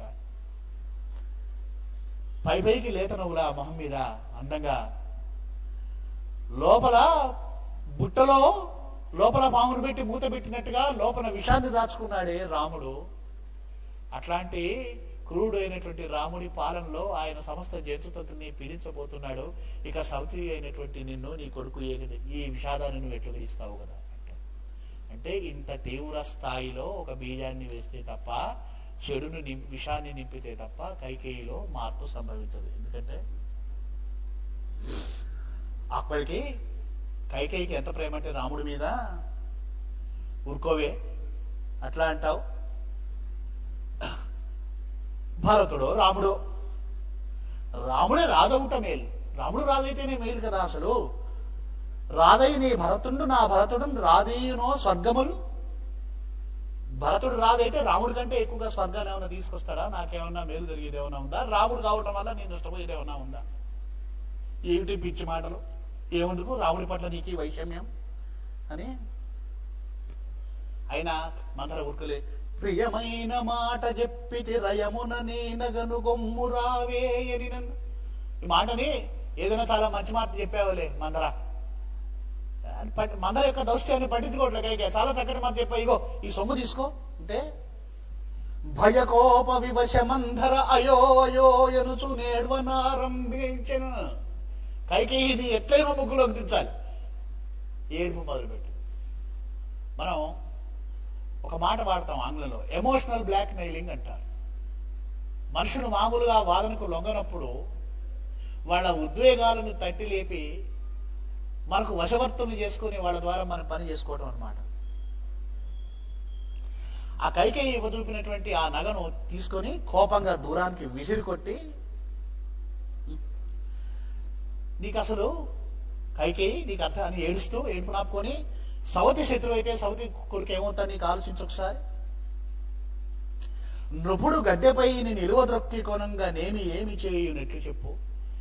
ఇప్పుడంటే వాడు రాజు కాదు కాబట్టి ఇట్లా ఉన్నాడు, కానీ రేపు రాజు అయిన తర్వాత ఏమేం చేస్తాడో నీకు తెలుస్తుందా? అసలు ఒకసారి ఊహించు. సవతి నీకు శత్రువేగా, సవతి కొడుకు శత్రువు కాకుండా పోతాడా అని. ఒక దాయాదియే నిప్పుతో సమానం, ఒక సవతి నిప్పుకణంతో సమానం. ఆ సవతి కొడుకు మరొక నిప్పుకణం, పైపెచ్చు వాడు రాజు కాబోతున్నాడు. నీ కడుపున పుట్టినవాడా, రాజ్యార్హత లేనివాడు. ఆలోచించావా నువ్వేమన్నా రేపు నీ పరిస్థితి ఎట్లా ఉంటుందో అని మళ్ళీ ఏడవటం మొదలుపెట్టిందట మంద. అంటే మళ్ళీ సమరం చెంది ఏడుపుకు మెత్తబడింది కాస్త కైక. ఓసి ఓసి ఇదేమి దుఃఖమే విచిత్రోదంత వాచాల. అప్పటికీ కూడా కైక మాట మందరికి లొగలేదు. ఇదేమి దుఃఖమే విచిత్రోదంత వాచాల, సర్వాసు ప్రాంగణ ముగ్ధ దీపిక కదే ఆ బిడ్డ, శ్రీరాముడాశా సంపాదకుడెల్ల జీవులకు. శ్రీరాముడి మీద వైమనస్యం ఎంత ప్రయత్నించినా రాదు కైకేయికి. ఎట్లా వస్తుంది? శ్రీరాముడాశా సంపాదకుడెల్ల జీవులకు, దీక్షాధర్మ పారంపరి వ్యాసంగుండతడుండు రాజైన నెగ్గ నీకుల్ నాకుల్. రాముడిని మించినటువంటి సుగుణ విరాముడు ఎక్కడున్నాడు? దీక్షా దురంధరుడు, ధర్మదీక్షలో దిట్టయినటువంటి వాడు, సమస్త జీవులకు ఆశా సంపాదకుడు కదమ్మా మందర. రాముడు రాజు కావడంలో నీకు నాకు వచ్చిన కష్టం ఏమిటి? ఎందుకు ఈ మాటలు మాట్లాడుతున్నావు? విచిత్రంగా మాట్లాడుతున్నావు. ఓసి విచిత్రోదంతా వాచాలా. అయినా నీకు తెలియదా, ఆ సీత ఉన్నదే మాండవి కన్నా జానకే నన్ను ఎక్కువ మిన్నన చేస్తుంది. నా సొంత కోడలైనటువంటి భరతుడి భార్య మాండవి కన్నా కూడా జానకి నన్ను ఎక్కువగా మనన చేస్తుంది కదా. రాముడు కూడా భరతుడి కంటే నన్ను ఎక్కువగా చూస్తాడు అని అంటోంది. భరతుడు రాజయ్య నాకు నొరిగించినదేమి, రాముడు ఒరిగించనిదేమి. మాండవి కన్న జానకి యమన్న నసేయును, నన్ను బిడ్డ రాముండును తల్లి కంటే నన్ను బూజలు పట్టును. దాని మాట ఎట్లుండగ నిమ్ము, రాముడొక యోగి మరిన్ దితిచోగ్రవారి మార్తాండు, దానికై తనువు దాల్చ రహస్యము సొమ్ము మందరా. ఒక నిష్కర్ష చేసేసింది తెలియకుండానే, అప్రయత్నంగానే, అసంకల్పితంగానే కైక నోట ఒక దేవరహస్యం బయటకు వచ్చేసింది. రాముడొక యోగి మరిన్ దితిజోగ్రవారి మార్తాండు దానికై తనువు దయచ రహస్యము సుమ్ము మంధర. రాముడిని నిందిస్తూ ఉంటే తట్టుకోలేక నా రాముడు అంతటివాడు ఇంతటివాడు ధర్మదీక్షాపరుడు సకల జీవులకు ఆశను కలిగించేటువంటి వాడు సోనోభిరాముడు అన్ని చెప్తూ ఇంకా ఏం చెప్పంటే భగవంతుడిని స్తుతించేటప్పుడు భగవంతుడిని ప్రేమగా సంభావన చేసుకున్నప్పుడు మనిషి తన వశం తప్పిపోతాడు. అది సహజం అన్నమాట. కైకేయిలో ఉన్నటువంటి ఈ భాగవత లక్షణం కూడా బయటకు వచ్చిందేమో అనిపిస్తుంది. రాముడు ఏమనుకుంటున్నావు అసలు నువ్వు? దితిజోగ్రవారి మార్తాండు, సమస్త రాక్షస లోకం అనేటువంటి నీటిని తాగివేయగల సముద్రుడైనటువంటి సూర్యప్రతాపుడు అమ్మా రాముడు అంటే. రాముడు అవతార పురుషుడు, ఆయన ఒక మహాయోగి. నీకు రహస్యం తెలుసా? గట్టిగా మందరకు కావలసిందని. ఎంత అద్భుతమైనటువంటి నాటకీయ సన్నివేశం చూడండి. అది నన్ను మందర యోగి అయిన ఎడనేలా రాజ్యవాంఛల్. నువ్వు ఎత్తున్నావుగా యోగి అని. ఏమండి, సరస్వతీదేవి నాలుగు మీద నర్తించకపోతే మందర ఇంత గొప్పగా మాట్లాడగలదా? దాన్ని ఎంత అందంగా చిత్రీకరించారు విశ్వనాథ్ వారు. మహాధనుజోగ్రంబు పతంగుడైనను అయోధ్యా వీధులందుండిరే ధనుజుల్ రాముని చేత చంపబడగా దావొచ్చి తాపైకి నవ్విన మాత్రాన భ్రమింతువేమిటికో హృద్వీధి సుధావాహినుల్. నువ్వే అన్నావుగా రాముడి యోగి అని, ధనుజ సంహారం చేయడానికి వచ్చిన అవతారమూర్తి అన్నావు కదా. మరి అయితే నీకేం అర్థం కావట్లేదా? ఇప్పుడు రహస్యం అసలు వీళ్ళిద్దరూ ఒక రహస్యమైనటువంటి ఒక మహాప్రయోజనాన్ని ఆశించి వీళ్ళు ఈ పన్నాగం పన్నుతున్నారు. అది ఇక్కడ మనకు బట్టబయలు చేశాడు విశ్వనాథ్ గారు. అయోధ్యా వీధుల్లో ఉన్నారా ధనుజులు రాముని చంపడానికి? ఎక్కడికి పోతే రాముడికి ప్రయోజనం పూర్తవుతుంది? రాముని చేత చంపబడగా తావొచ్చి తావైకి నవ్విన మాత్రాన భ్రమింతుడేమిటికో. రాముడు నవ్వినంత మాత్రాన మోసపోతావు నువ్వు, దశరథుడు నవ్వితే మోసపోతావు, పట్టాభిషేకానికి సరే అంటావు, తందనానా అంటావు. రాముడి చేతిలో తెచ్చుకోవడానికి దానవులందరూ వచ్చి అయోధ్య నగరంలో బారులు తిరిగి కూర్చున్నారు అనుకున్నావా? అంటూ తెలివిగా రాముడు ఏమి చెయ్యాలో, రాముడి యొక్క ముఖ్య కార్యం ఏమిటో కైకకు స్పష్టం చేస్తున్నది పరమాత్మ అని. సరే, మళ్ళీ దాంతో వదిలేస్తే కష్టం కదా, మళ్ళీ లౌకికమైనటువంటి ప్రతిపాదన కూడా చేయాలి. రాముడు కనుక రాదైతే భరతుడికి తిప్పలు తప్పవు. కాబట్టి ఒక మాట చెప్తున్నా విను. కడువడి నీక నుంగెయగుగాక నిజంబుగా రాముడక్కట కడుపున బడ్డ బిడ్డ ఎవుగా భరతుండు అవమాన వారిధింబడియడు వానికైననొక పాటి ప్రయత్నము చేయవచ్చు. ఒక బీజం బలంగా వేసింది, ఎందుకు దీన్ని భగ్నం చేయాలో చెప్పేసింది. కానీ ఆ ప్రయత్నం వమ్ము కాకుండా, ఇప్పుడు మనం మొక్కను తవ్వుతాం, గుంట తవ్వుతాం, మొక్కను నాటుతాం, కానీ అది పడిపోకుండా చుట్టూ మళ్ళీ రాళ్లు వేసి మట్టి వేసి నీళ్లు పోసి దాన్ని గట్టిగా పాదును బిగించి ఆ తర్వాత పాదు చేస్తాం. అట్లా రాముణ్ణి అడవికి పంపించాలనేటువంటి నిశ్చయాన్ని పరోక్షంగా కలిగించి దాదాపుగా నిశ్చయం చేసి మళ్ళీ ఆ నిశ్చయం సడలిపోకుండా ఉండడానికి మందర ఎంత బాగా ప్రయత్నం చేస్తుందో చూడండి. మనోవైజ్ఞానికత ఉంది ఇందులో. చాలా నిపుణురాలు మందర అంటుంది, సరేలే రాముడి సంగతి పక్కన పెట్టు, నీకు రాజ్యసుఖం లేకపోతే లేకపోయింది, ఇవన్నీ ఆలోచించలేదు మేమి పిచ్చిమోహాని. కానీ నీ కడుపున పుట్టిన బిడ్డడు భరతుడైనా కూడా సుఖంగా ఉండాలా వద్దా చెప్పు. భరతుడి కోసమైనా ఒక ప్రయత్నం చేయి, రాముడు రాజు కాకుండా. అది దైవ రహస్యము. మళ్ళీ అది ఎక్కడ పోయి మానవ స్మృతి వచ్చి రాముడి మీద ప్రేమ ముప్పిరుకొని మళ్ళీ ఈ అమ్మ విషయం పక్కన పడిస్తుందోనని అలా కాకుండా ఉండడం కోసం భరతుడి విషయాన్ని పక్కన చేస్తుంది. ఎక్కడ భరతుడు ప్రజలకు ప్రియమైనటువంటి వాడై పోటీ వస్తాడోనని భయపడి రాజు తెలివిగా దారిలోంచి తప్పించాడమ్మా నీ కొడుకుని. ఎక్కడ భరతుడు ప్రజలకు మిక్కిలి ప్రియుడౌను ఎంచు మేదినిపతి ఏ యొక్క పరిపట్టు మని తానిక్కడ నీ కొడుకు నిలువని ఎడయోధ్యన్.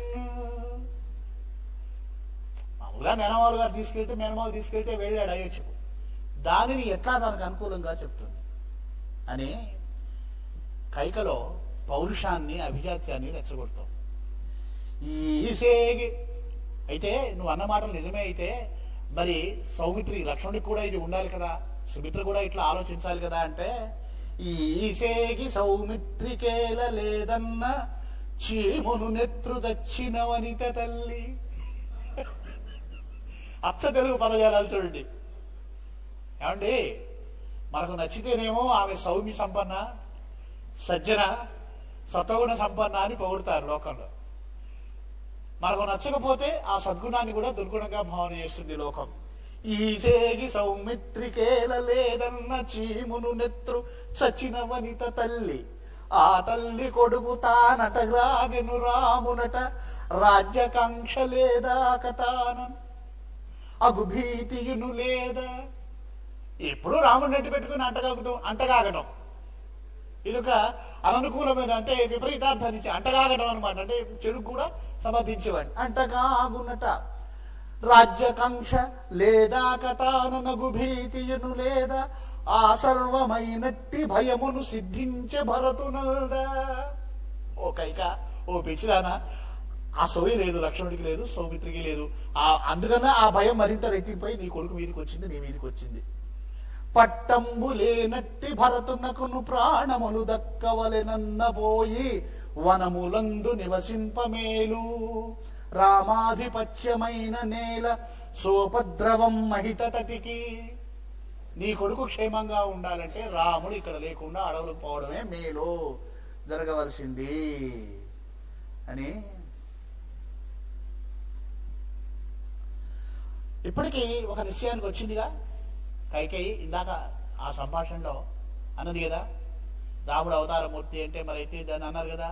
ఎప్పుడైతే ఆ మాట అన్నదో అంటే రాముడు అరణ్యానికి అంటే కైకేయిలో కూడా ఒక సంఘర్షణ ఉన్నది. ఇక్కడ ఒక మాట చెప్పుకోవాలి మనం. కైక అపారమైన వేదన అనుభవించింది. జీవుని వేదన అంటే రాముడి వియోగంలో దశరథుడు ఎంత వేదన అనుభవించాడో అది ఒక జీవుని వేదన. రాజ్యధర్మమా దైవ కార్య నిర్వహణ ఈ రెంటి మధ్య సంఘర్షణలో నలిగినటువంటి రాముడి వేదన ఉంది. ఉదాత్తమైనటువంటి ధర్మాన్ని పాలించే క్రమంలో తనకు కాళ్లకు సంకెళ్లుగా పరిణమించినటువంటి కౌశల్య ప్రేమ గాని, లక్ష్మణుడి యొక్క శౌర్యం గాని, దశరథుడి యొక్క పుత్ర వ్యామోహం గాని, వీటినన్నింటినీ ఎలా తొలగించుకోవాలో వాటిని అడ్డగించడంలో రాముడు చూపినటువంటి వేదన అది రాముడి జీవుని వేదన. కైకేయి దుఃఖం ముప్పిరిగొన్నటువంటి దుఃఖం అన్నమాట.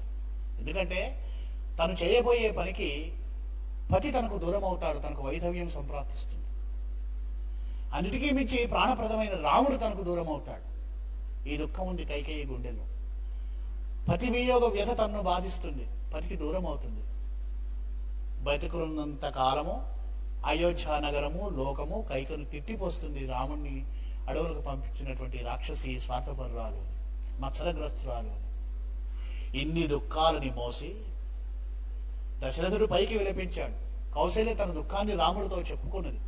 లక్ష్మణుడు తన కోపాన్ని ప్రకటించుకున్నాడు. కానీ తన గుండెలో ఉన్నటువంటి ఈ బాధను ఏమాత్రమూ పైకి ప్రకటించుకోలేక నిశ్శబ్దంగా దుఃఖించింది, విలపించింది కైక యొక్క జీవుడి వేదనను ఒక రాముడి యొక్క అవతార ప్రయోజనాన్ని సిద్ధింపజేయటంలో ఒక పనిముట్టుగా ఒదిగినటువంటి కైక అంతరంగాన్ని, కైక యొక్క జీవన వేదనని చాలా అద్భుతంగా ఆవిష్కరించాడు విశ్వనాథ వారు. అంటోంది ఇట్లా ఒక దీర్ఘోపన్యాసం చేసింది మంత్ర. కైకేయి నవ్వి ఇట్లా అన్నది. కైకేయి నవ్వింది. ఇప్పుడు కైకేయిలో ఉన్నటువంటి ఇదంతా పోయింది. ఎందుకంటే ఒక నిశ్చయానికి వచ్చింది కైక, అందువల్ల నవ్విందనమాట. నవనీతంబున కంటే మెత్తనై సంధ్యాచంద్ర రేఖా సముద్భవ చాంద్రీ సుకుమార మౌనిద పరీపాకంబు శ్రీరామచంద్ర విలాసామృతమూర్తి వానియడ మాత్సర్యంబు వాటించు నీ చివురాకున్మిదువైన గుండియకు ఆశీర్వాదమే మంధరా. సకల లోకాలకు అమృతమైనటువంటి ప్రేమామృతమూర్తి అయ్యే వాడు శ్రీరామచంద్ర విలాసామృతమూర్తి. అట్లాంటి ఆ మహానుభావుడి పట్ల కూడా మాత్సర్యాన్ని వహించావే మందరా, నీకు నమస్కారాలు. ఇది చాలా కష్టమైనటువంటి పని. రాముడిని ప్రేమించడం చాలా తేలికైనటువంటి పని. రాముడిని ప్రేమించకుండా ఉండటం అసాధ్యమైనటువంటి పని. రాముడిని ద్వేషించడం అత్యంత కఠినమైనటువంటి పని. ఆ పనిని నిర్వహించింది మంథర. అందుకని మంథరకు జేజేలు పలుకుతోంది అనమాట కైకేయి ఇక్కడ. అది వ్యంగ్యంగా అన్నది. అయినా కైకేయి మంథర వదిలిపెట్టట్లేదు. నిరాదర సూచిక. ఎందుకంటే కైకేయి నుంచి రావాల్సిన వాగ్దానం రావాలి. అంటే కైకేయి ఏం చేయాలో అంటే తన పని పూర్తిగా నెగ్గించుకోవాలన్నమాట. కార్యదీక్ష పర్రాలు మంథర. కైకేయి చాలా వరకు తన దారికి వచ్చింది, కానీ ఇంకా ముందు కార్యం కావాల్సింది కదా అని వ్యంగ్యంగా అన్నట్లుగా విన్నదనమాట. అని తీక్షణంగా చూచి, అయినా నువ్వు నా మాట వినేట్లేవులే, ఇక నేను బ్రతకలేను, నీ దారి నువ్వు చూసుకో, నేను చనిపోతాలే అని చెప్పి చీర చెంగును చించి ఉడిపోసుకోబోయిందనమాట. సహజ దౌర్బల్యం కలిగినటువంటి స్త్రీ సహజ వశం వదయ్యి కైకేయి ఆమెను వారించి, అయ్యయ్యో అంత పని చేయకే, నువ్వు అన్నంత పని చేయకు, తెగినదాకా లాక్కు. ఎప్పుడైతే మందర ఉరిపోసుకోవటం చూచిందో కైకేయ ఏదో పూనినటు లేచి కైకయం దాది చంపుటకు తాను చావను ఏది చేయుటకు నింతలేక శోభా దరిద్రమగు వక్ష వైఖరిన్ అంటది. అదేమిటి ఇట్లా అన్నావు అని ఇక చివరి స్థితి అనమాట. ఇక చివరి అస్త్రం, నేను చనిపోతున్నానంటే గబగబా పూనకం వచ్చిన దానిలాగా లేచి దాని చావు నివ్వాలంటే ఆ కదలిక ఎట్లా ఉందంటే తానే ఆ మందరిని చంపడమా లేకపోతే తానే చచ్చిపోవడమా, నువ్వెందుకు చచ్చిపోవడం, నేనే చనిపోతాలే అన్నంత ఉధృతంగా లేచిందట.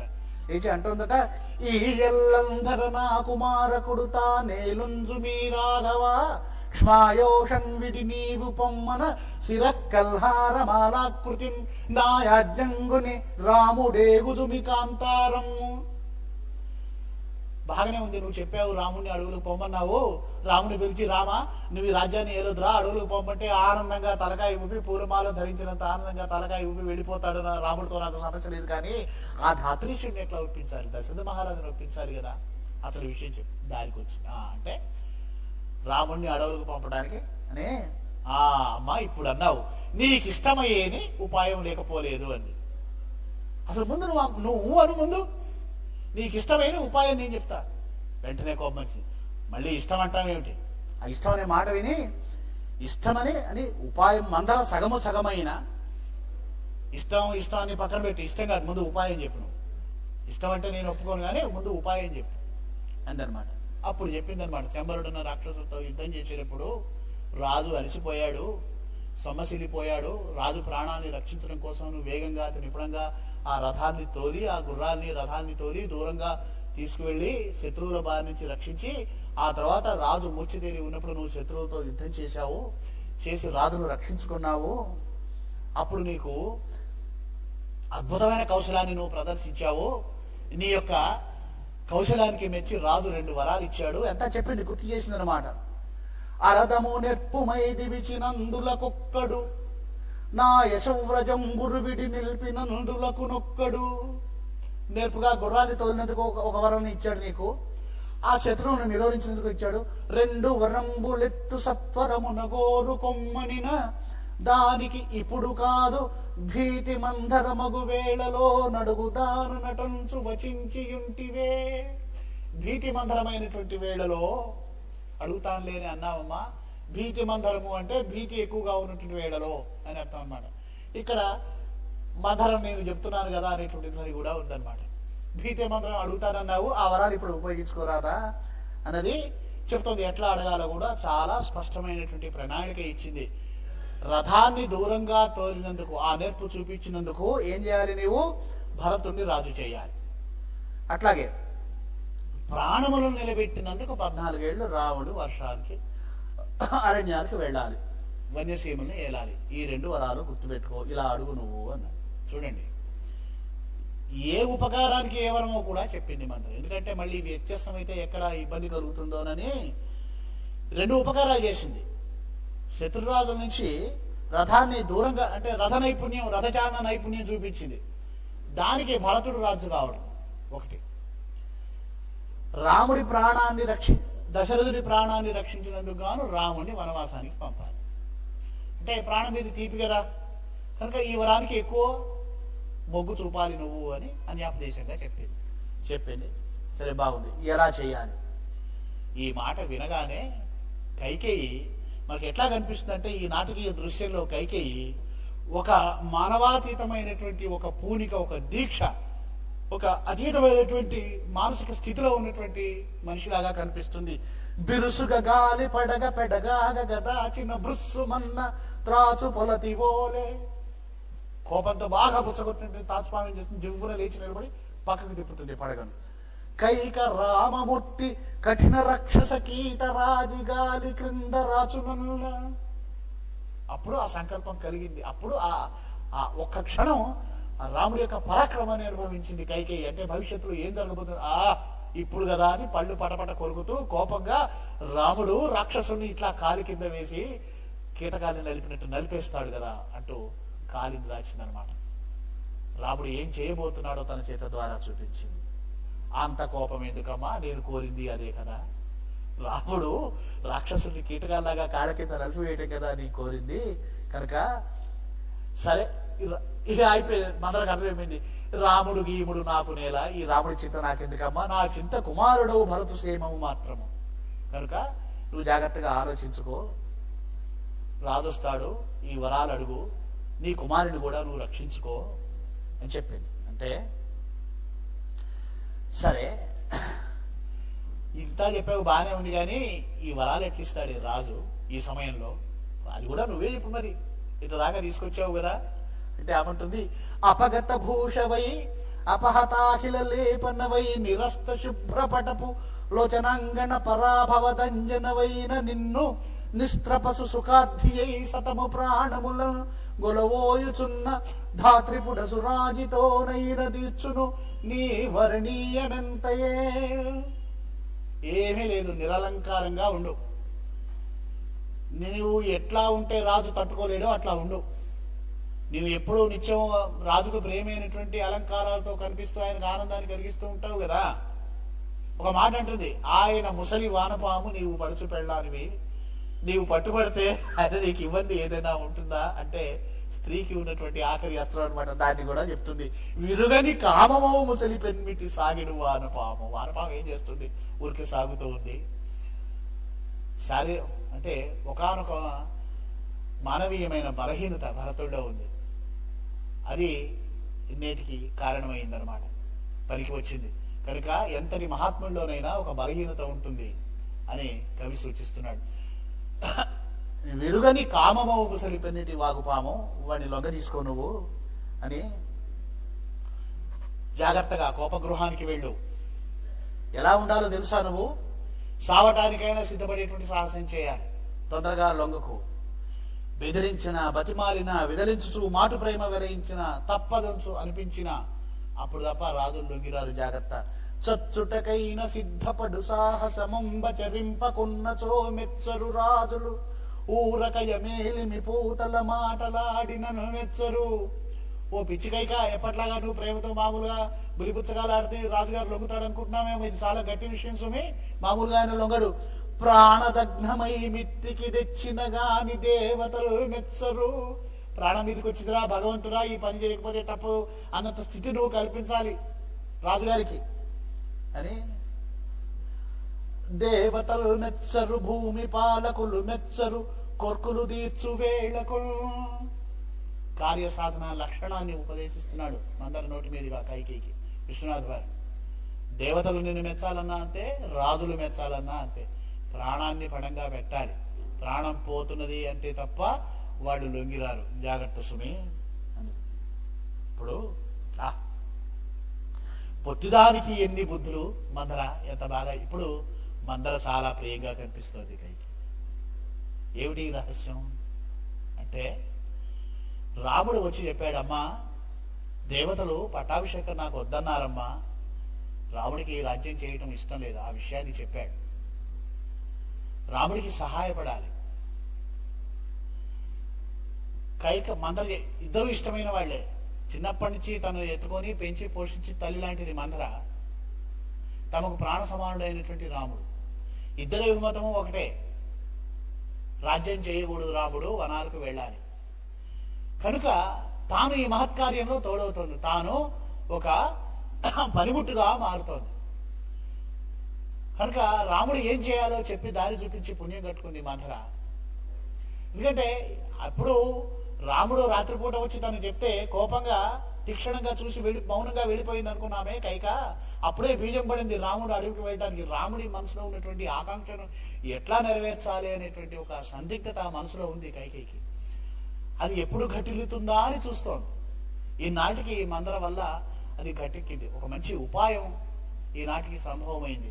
అందుకని ఆనందంగా మందరిని పొగుడుతూ, ఒక పథకం మెత్తితివా, ఒక కొలికి దేనుగలువయుర్వి సకలమును, వికృతుడు విధాతనిను కుబ్జగజేసిన దానికే విచారము సుమ్మి.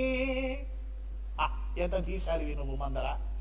బ్రహ్మదేవుడు ఎందుకో నిన్ను వికారిగా సృష్టించాడు, గూనిదానిగా సృష్టించాడు, కానీ ఒక పథకాన్ని పట్టితే, ఒక పనిని ప్రారంభిస్తే ఎంత కష్టమైనా దాన్ని ఒక కొలిక్కి తేకుండా నువ్వు వదలవు కదా. శభాష్, నీ కార్యదీక్ష ఏంటో నాకు ఇవాళ తెలిసింది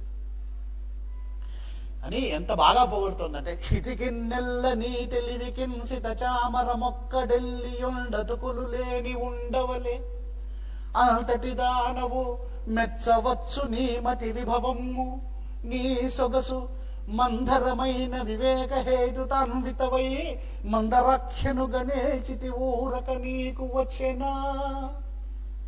మందర అనేటువంటి పేరు నీకు మామూలుగా వచ్చిందా? మందర అంటే గొప్పది అనేటువంటి అద్భుతమైనటువంటి ఖ్యాతి వచ్చింది కదా, నువ్వు మామూలు పని చేశావా అంటూ తెలియని వాళ్ళు అంటారే మందర ఎవరో ఏమి చేసిందో ఏమిటో అంటారు కానీ అసలు వాళ్లకు నీ సౌందర్యాన్ని చూసేటువంటి కళ్ళు ఉన్నాయంటావా? నీ సౌందర్యం, నీ యొక్క వికృతత్వము శరీరానికి మాత్రమే సంబంధించింది, నువ్వు మహోపకారం చేశావు అని మందర చేసినటువంటి ఒక మహా ఉపకారాన్ని అంతర్దృష్టితో చూస్తుంది కైకేయి. ఇది విశ్వనాథ్ యొక్క గొప్పతనం. ఒక దుష్ట పాత్రను ఒక మహోపకారం చేసినటువంటి పాత్రగా ఆ పాత్ర యొక్క ఉదాత్తతను పెంచి హిమశిఖరాయమానం చేశాడన్నమాట విశ్వనాథ్ వారు అని. ఇక ప్రయోజనం నెరవేరింది, కైకేయి దారికి వచ్చింది కదా అంటోంది. సర్లే, ఇక నేను వెళ్తాను, జాగ్రత్త, రాజుగారు వస్తాడు, ఎట్లయినా నేను చూడటానికి వస్తాడు, జాగ్రత్తగా కార్యం సాధించుకో, సరేగా నా పని నేను చూసుకుంటాను కానీ నువ్వు ఇక్కడి నుంచి వెళ్ళిపో అని దాసిని పంపించేసింది. ఇక ఈ ఒక నిశ్చయానికి వచ్చింది కదా కైక. లీనాంతర్వ్యధమందు దిన్న పులిబోలెన్ కైక లోలోన దాగుడు సుళ్ళు పడుచుళ్ళు పందుచు మనోలోభంబౌ ధాత్రీవచోదాన క్లేశము తోచరానిది ఏదో దైవత్యమౌ ప్రేరణ గ్రానిన్ కన్నులు చింత నిప్పుగా తను కంపంబు సంధిల్లగన్. ఒక విచిత్రమైనటువంటి పరిస్థితి వచ్చిందన్నమాట. గోర్నెళ్ళింది, మందు తిన్న పులివోలే దూకటానికి సిద్ధంగా ఉంది. లోలోన దా గుడుసుళ్ళు పడటం అంటాం, అంటే ఒక వ్యధ అది బయటికి వెలువరించలేక అనుభవించలేక పడేటువంటి గుడుసుళ్ళు పడటం అంటాం మనం. అది లోభమా, లేకపోతే రాజుగారు మాట ఇస్తాడో లేదో అనేటువంటి ఒక క్లేశమా, భూమిని లాక్కుంటున్నాను అనేటువంటి తెలియట్లే ఆమె. అంటే అయ్యో రాముడి నుంచి ఈ రాజ్యాన్ని లాక్కుంటున్నాను నేను అనవసరంగా అనేటువంటి ఒక క్లేశమా, బాధ, ఏదో దైవత్యము ప్రేరణ ఏదో కందడించి చింతనిప్పుగా తను కంపంబు సంధిల్లగన్. కళ్ళు చింతనిప్పులైపోయినాయి. గోదోహన కాలంబు శిలా ప్రతిమ వలనే హఠాత్ వికృత హాసంబు చేసే. అతీంద్రియ శక్తులు ఆవహించినప్పుడు, అంటే అవి ఏ శక్తులైనా కానీ, దైవీ శక్తులు కానీ ఆశ్రయ శక్తులు కానీ మనిషిని ఆవహించినప్పుడు ఒక రకమైనటువంటి మార్పు పెరుగుతుంది. తనకేంటంటే ఆ క్షణంలో కైక కాదు, స్తంభించి నిలిచిపోయి వికృతమైనటువంటి హఠాత్ వికృత హాసం చేసింది. మా పనులెల్లంజడు సుమారహు నాయక అబ్ధిమ మేఖలా వ్యాపృత బుద్ధివైన అని ఆడిరటాసురల్. ఓహో, ఆహా, ఏమన్నారా రామా, నీవు గనక రాజు అయితే మా పనులన్నీ మూలపడతాయని చెప్పన్నారా? సరే సరే, అంత కావలెన్ గోపన నన్ను గాని కైకోడటే రేడటులైన గాని ఏలాపతి జ్యోతి సంపతి కులంబున మాటను వీటి బుచ్చడు. రామా, చూస్తాను ఈ రఘుకుల ఈ సూర్యకుల వంశజుడైనటువంటి దశరథుడు ఎట్లా మాట చెప్తాడో నేను చూస్తాను, నీ కార్యం ఎట్లా సంపన్నం కాదో నేను చూస్తాను అని ఉన్నాడు. సరే, ఓ కైకేయి అద్భుతమైన పనాగ పని విగ్రహం అని తను తాను మెచ్చుకుంటుంది. ఓహో కైకేయి, నీ ప్రయోగము విధి వ్యూహ ప్రవేద క్రియాబాహాటం బగుపో. ఓ కైకేయి, నీ యొక్క వ్యూహం అద్భుతంగా పనిచేస్తుంది పో, నీ కీర్తి ఆచంద్ర తారాత్మం అవుతుంది. రాముడి కార్యాన్ని సంపన్నం చేయటంలో నువ్వు దోహదపడబోతున్నాను తంత్రాన్ని నిర్ణయించుకుంది. ఏ పనైనా రాణికి చెప్పకుండా చేయనటువంటి ఆ మహారాజు ఏ సంతోషమైనా కైకేయితో పంచుకుంటే తప్ప దానికి సార్థకత లేదు కనుక వచ్చాడు.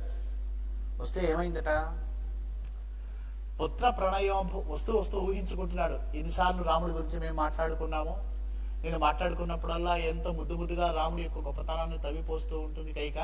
ఈ వార్త చెప్తే ఎంత సంతోషిస్తుందో అని ఊహించుకుంటూ కైకేయి మందిరానికి వస్తున్నాడు దశరథ మహారాజు. అక్కడేమీ శోభ లేదు, కళావిహీనంగా ఉంది కైకేయి మందిరం. ఏమిటబ్బా ఆశ్చర్యపోతూ ఉన్నాడు. పోతూ ఉంటే బంగారు చెప్పు కాలి తొలి ద్వారము దేహలి కొట్టుకొన్నచో. ఆయన కాలు చెప్పు గుమ్మానికి కొట్టుకుంది. ఇదేమిటి అపశకునం, మబ్బు లేని వానలాగా అనుకున్నాడు. ఇదంటే శుభవేళ, ఈ శుభవార్తలు చెప్పడానికి నేను వెళ్తుంటే కాలుకు దెబ్బ తగిలిందే అని అనుకున్నాడు.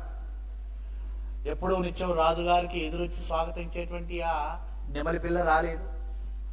ఎప్పుడు ఆ పంజరాల్లో ఉండి ఆనందంగా కిలకిల రావాలతో స్వాగతం చెప్పేటువంటి ఆ పక్షులు కోకిలలు లేవు ఆ పంజరాల్లో. చెప్పు మడవలు కొట్టుకున్నాయి. మళ్ళీ అడుగేస్తుంటే శీలమండకు దెబ్బ తగిలింది. వెళ్ళి చూస్తే ఏముంది, కోపగృహంలో ఉంది.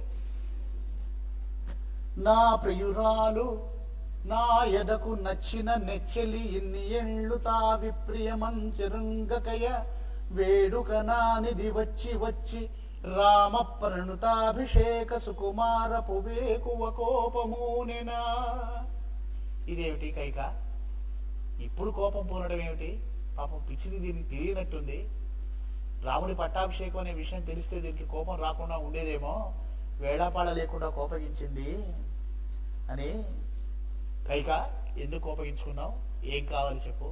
ఆమె ఇటు తిరగలా, అటు తిరిగి పడుకొని ఉంది. ఆమె నడు మీద చేయి వేసి, కైక ఏం కావాలి నీకు, వీనుము ప్రేయసి అని. అసలు నువ్వు అడగాల్సిన అవసరం ఏముంది? నీకేం కావాలి నువ్వు ఎడం చేత ఒక ఆకు మీద రాస్తే అది రాజాజ్ఞ చెల్లుతుంది కదా. ఈ శుభ సమయంలో నువ్వు కోపం పూనటం సమంజసమా అని అంటూ కైకేయి దగ్గరికి వెళ్ళి ముసుగు తీసి చీకటికి అలవాటు పడ్డాడు. కోపగృహంలో వెళ్ళినప్పుడు అంత చీకటిగా ఉంటుందన్నమాట. చీకటి ఇంట్లో పడుకోవడం, అటు తిరిగి పడుకోవడం, ఈయన అలక తీర్చడం ఈయనకు అలవాటైన పని. మెల్లగా అలవాటైన పని కానీ చీకట్లో ఆ మంచం దగ్గరికి వెళ్ళి కైకేయి ఏమిటిని సంభాషణ చేసి ఆమెను చేయి వేసి తిప్పగానే ఒక్కసారి చూడగానే కడబడపడ్డాడు. కైక కోపాన్ని నటిస్తున్నది కానీ కైకకు వచ్చింది కోపం కాదు, శోకం. శోకాన్ని రాజుగారి ముందు ప్రకటించట్లేదు, కోపాన్ని ప్రకటిస్తున్నది, నటిస్తున్నది. ఇదేమిటి, ఇన్ని సంవత్సరాల సాహచర్యంలో భార్య యొక్క అంతరంగాన్ని తెలుసుకోలేనండి దశరథుడు. కైక దుఃఖపడుతున్నదని గ్రహించాడు. ఉవిదా కోపమునందియుంటివని నే ఊహించి తినింగాని ఇంతవు శోకంబు వహించి తించు ఎరుగనేలా ఇంత దుఃఖంబు నా చివురంగన్నుల దెచ్చికోలగు కృధాక్షేపంబుగా కైక భూధవ కోపంబుని శోకమంచనద వద్ద వంచన ప్రక్రియల్. ఇంకా కోపాన్ని నటించింది. ఏమిటి, అభిజాత్యం రెచ్చిపోయింది, నా కోపమే వచ్చింది, నేనేం బాధపడట్లేదు.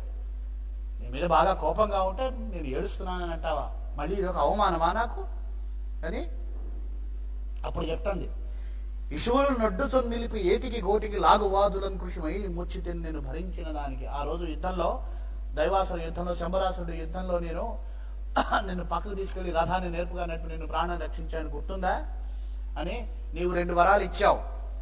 ఆహా, ఇప్పటిదాకా ఆ వరాన్ని తీర్చలేదు. సర్లే, చాలు నీవు నీ మెరమెచ్చుకపు మాటలు అని వరద్వయంబు పౌరుషమిదిగాక ఇప్పటికీ రూపము దాల్పవహో వరంబులు. ఎన్ని రోజులైంది, ఆ వరాల సంగతి ఏమన్నా మాట్లాడా, గుర్తుందా నీకు అని ఒక మాట అంటుంది. ఓ దశరథ మహీపతి, వాలిన చూరుతో చిరుగవాక్షము మాత్రము కల్గియున్న కోపాలయమందు కూడా భవదంశు ప్రసారము తగ్గకున్నయో వేలుప. ఓ మహానుభావ, నీ తేజస్సు ఎంతటితో నీకు తెలుస్తోంది? అసలు చీకటిగా ఉండి చూరు లోతుగా ఉన్నటువంటి, చూరు బాగా దిగినటువంటి, ఏమాత్రం వెళ్తులేని ఈ కోపగృహంలో కూడా నీ మొహం రాజ తేజస్సుతో వెలిగిపోతుంది. ఎందుకని నువ్వు సూర్యవంశరాజు, కావలసిన విషయాన్ని రెచ్చగొడుతోంది కనుక. నీ సూర్యవంశ రాజులు ఎవరైనా మాట ఇచ్చారా, ఆ మాట తీర్చడం కోసం ప్రాణాలైనా వదులుకుంటారు కానీ మాట కాదంటారటయ్యా. ఆ విషయం మర్చిపోయావు నువ్వు అంటే దశరథుడు అంటున్నాడు, అదేమిటి అసలు ఇదంతా ఎప్పుడు అడిగావు నువ్వు, నేను ఎప్పుడు కాదన్నాను, ఇన్ని మాటలు ఎందుకు, ఇన్ని వాదాలు ఎందుకు, ఆ చమత్క్రియ అటుండగనిమ్ము, నీవా ఆ మాటను ఎప్పుడు తెచ్చితివి, మానిత నేను ఎప్పుడు గాని, కోరుకో నేను ఇస్తాను అని. కోరు మేపాటిదను ఇది కోరికలు ప్రాత రుణం ఇప్పుడైన ఈగెదన్. ఏం కావాలో కోరుకో, ఊరికే నసబెట్టకు. ఇంత సంతోష సమయంలో నీ కోరికలు నేను తీర్చకుండా ఉంటానా కైక అనినా. కంపము పొంది కైక, ధరణీంద్ర ఎత్తునన్నంత చురుకనగా విచ్చుటయన్నా. అన్నావు బాగుంది ఓ దశరథ మహీపతి, ఇవ్వడం మాట ఇచ్చినంత తేలిక కాదు. ఈ మాట అంటుండే దశరథ మహారాజుకు కన్నులు ఎరుపెక్కినాయి. ఏం మాట్లాడుతున్నావు కైక? ఎప్పుడన్నా ఉందా అసలుది? ఏ పసికూన మాకులము నేలడి చిన్నరి వెలుగు రాముడు ఆ పాపని మీద నొట్టిడిగా. ఆయన్ని పౌరుషాన్ని రెచ్చగొట్టింది.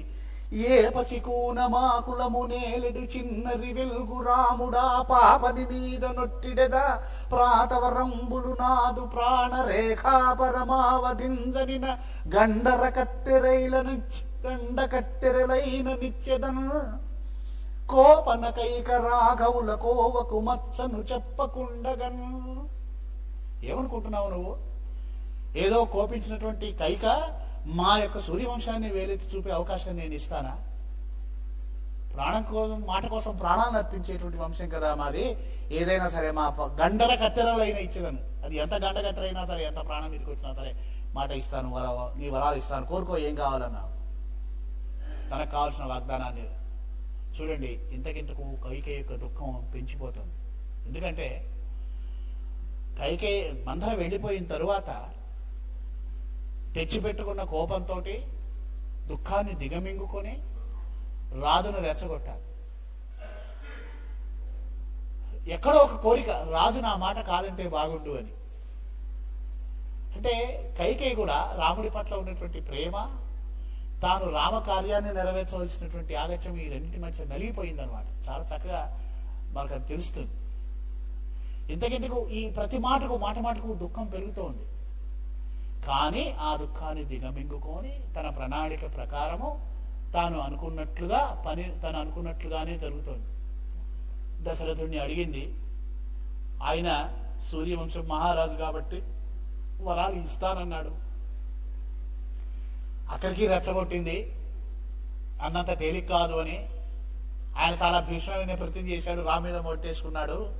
ఆ మాటలు వినుచుల్ల తంగి భయభీతాక్షుల్ విదారించి, మరింత భయం కలిగి విదారించి, యోహో మార్తాండ ముఖాఖిలామరచము ఓ భూత సంతానమా, ఓ పంచభూతాలారా, ఓ సమస్త దేవతాగణాలారా, ఓ సూర్యాది సమస్త దేవతాగణాలారా, మీ సాకిరి భావముల్గనుడు భూమి నేత ఈ దృక్పతిజ్ఞా మోహావిల పారవస్య కలితాజ్ఞావస్యుడై పల్కెడం.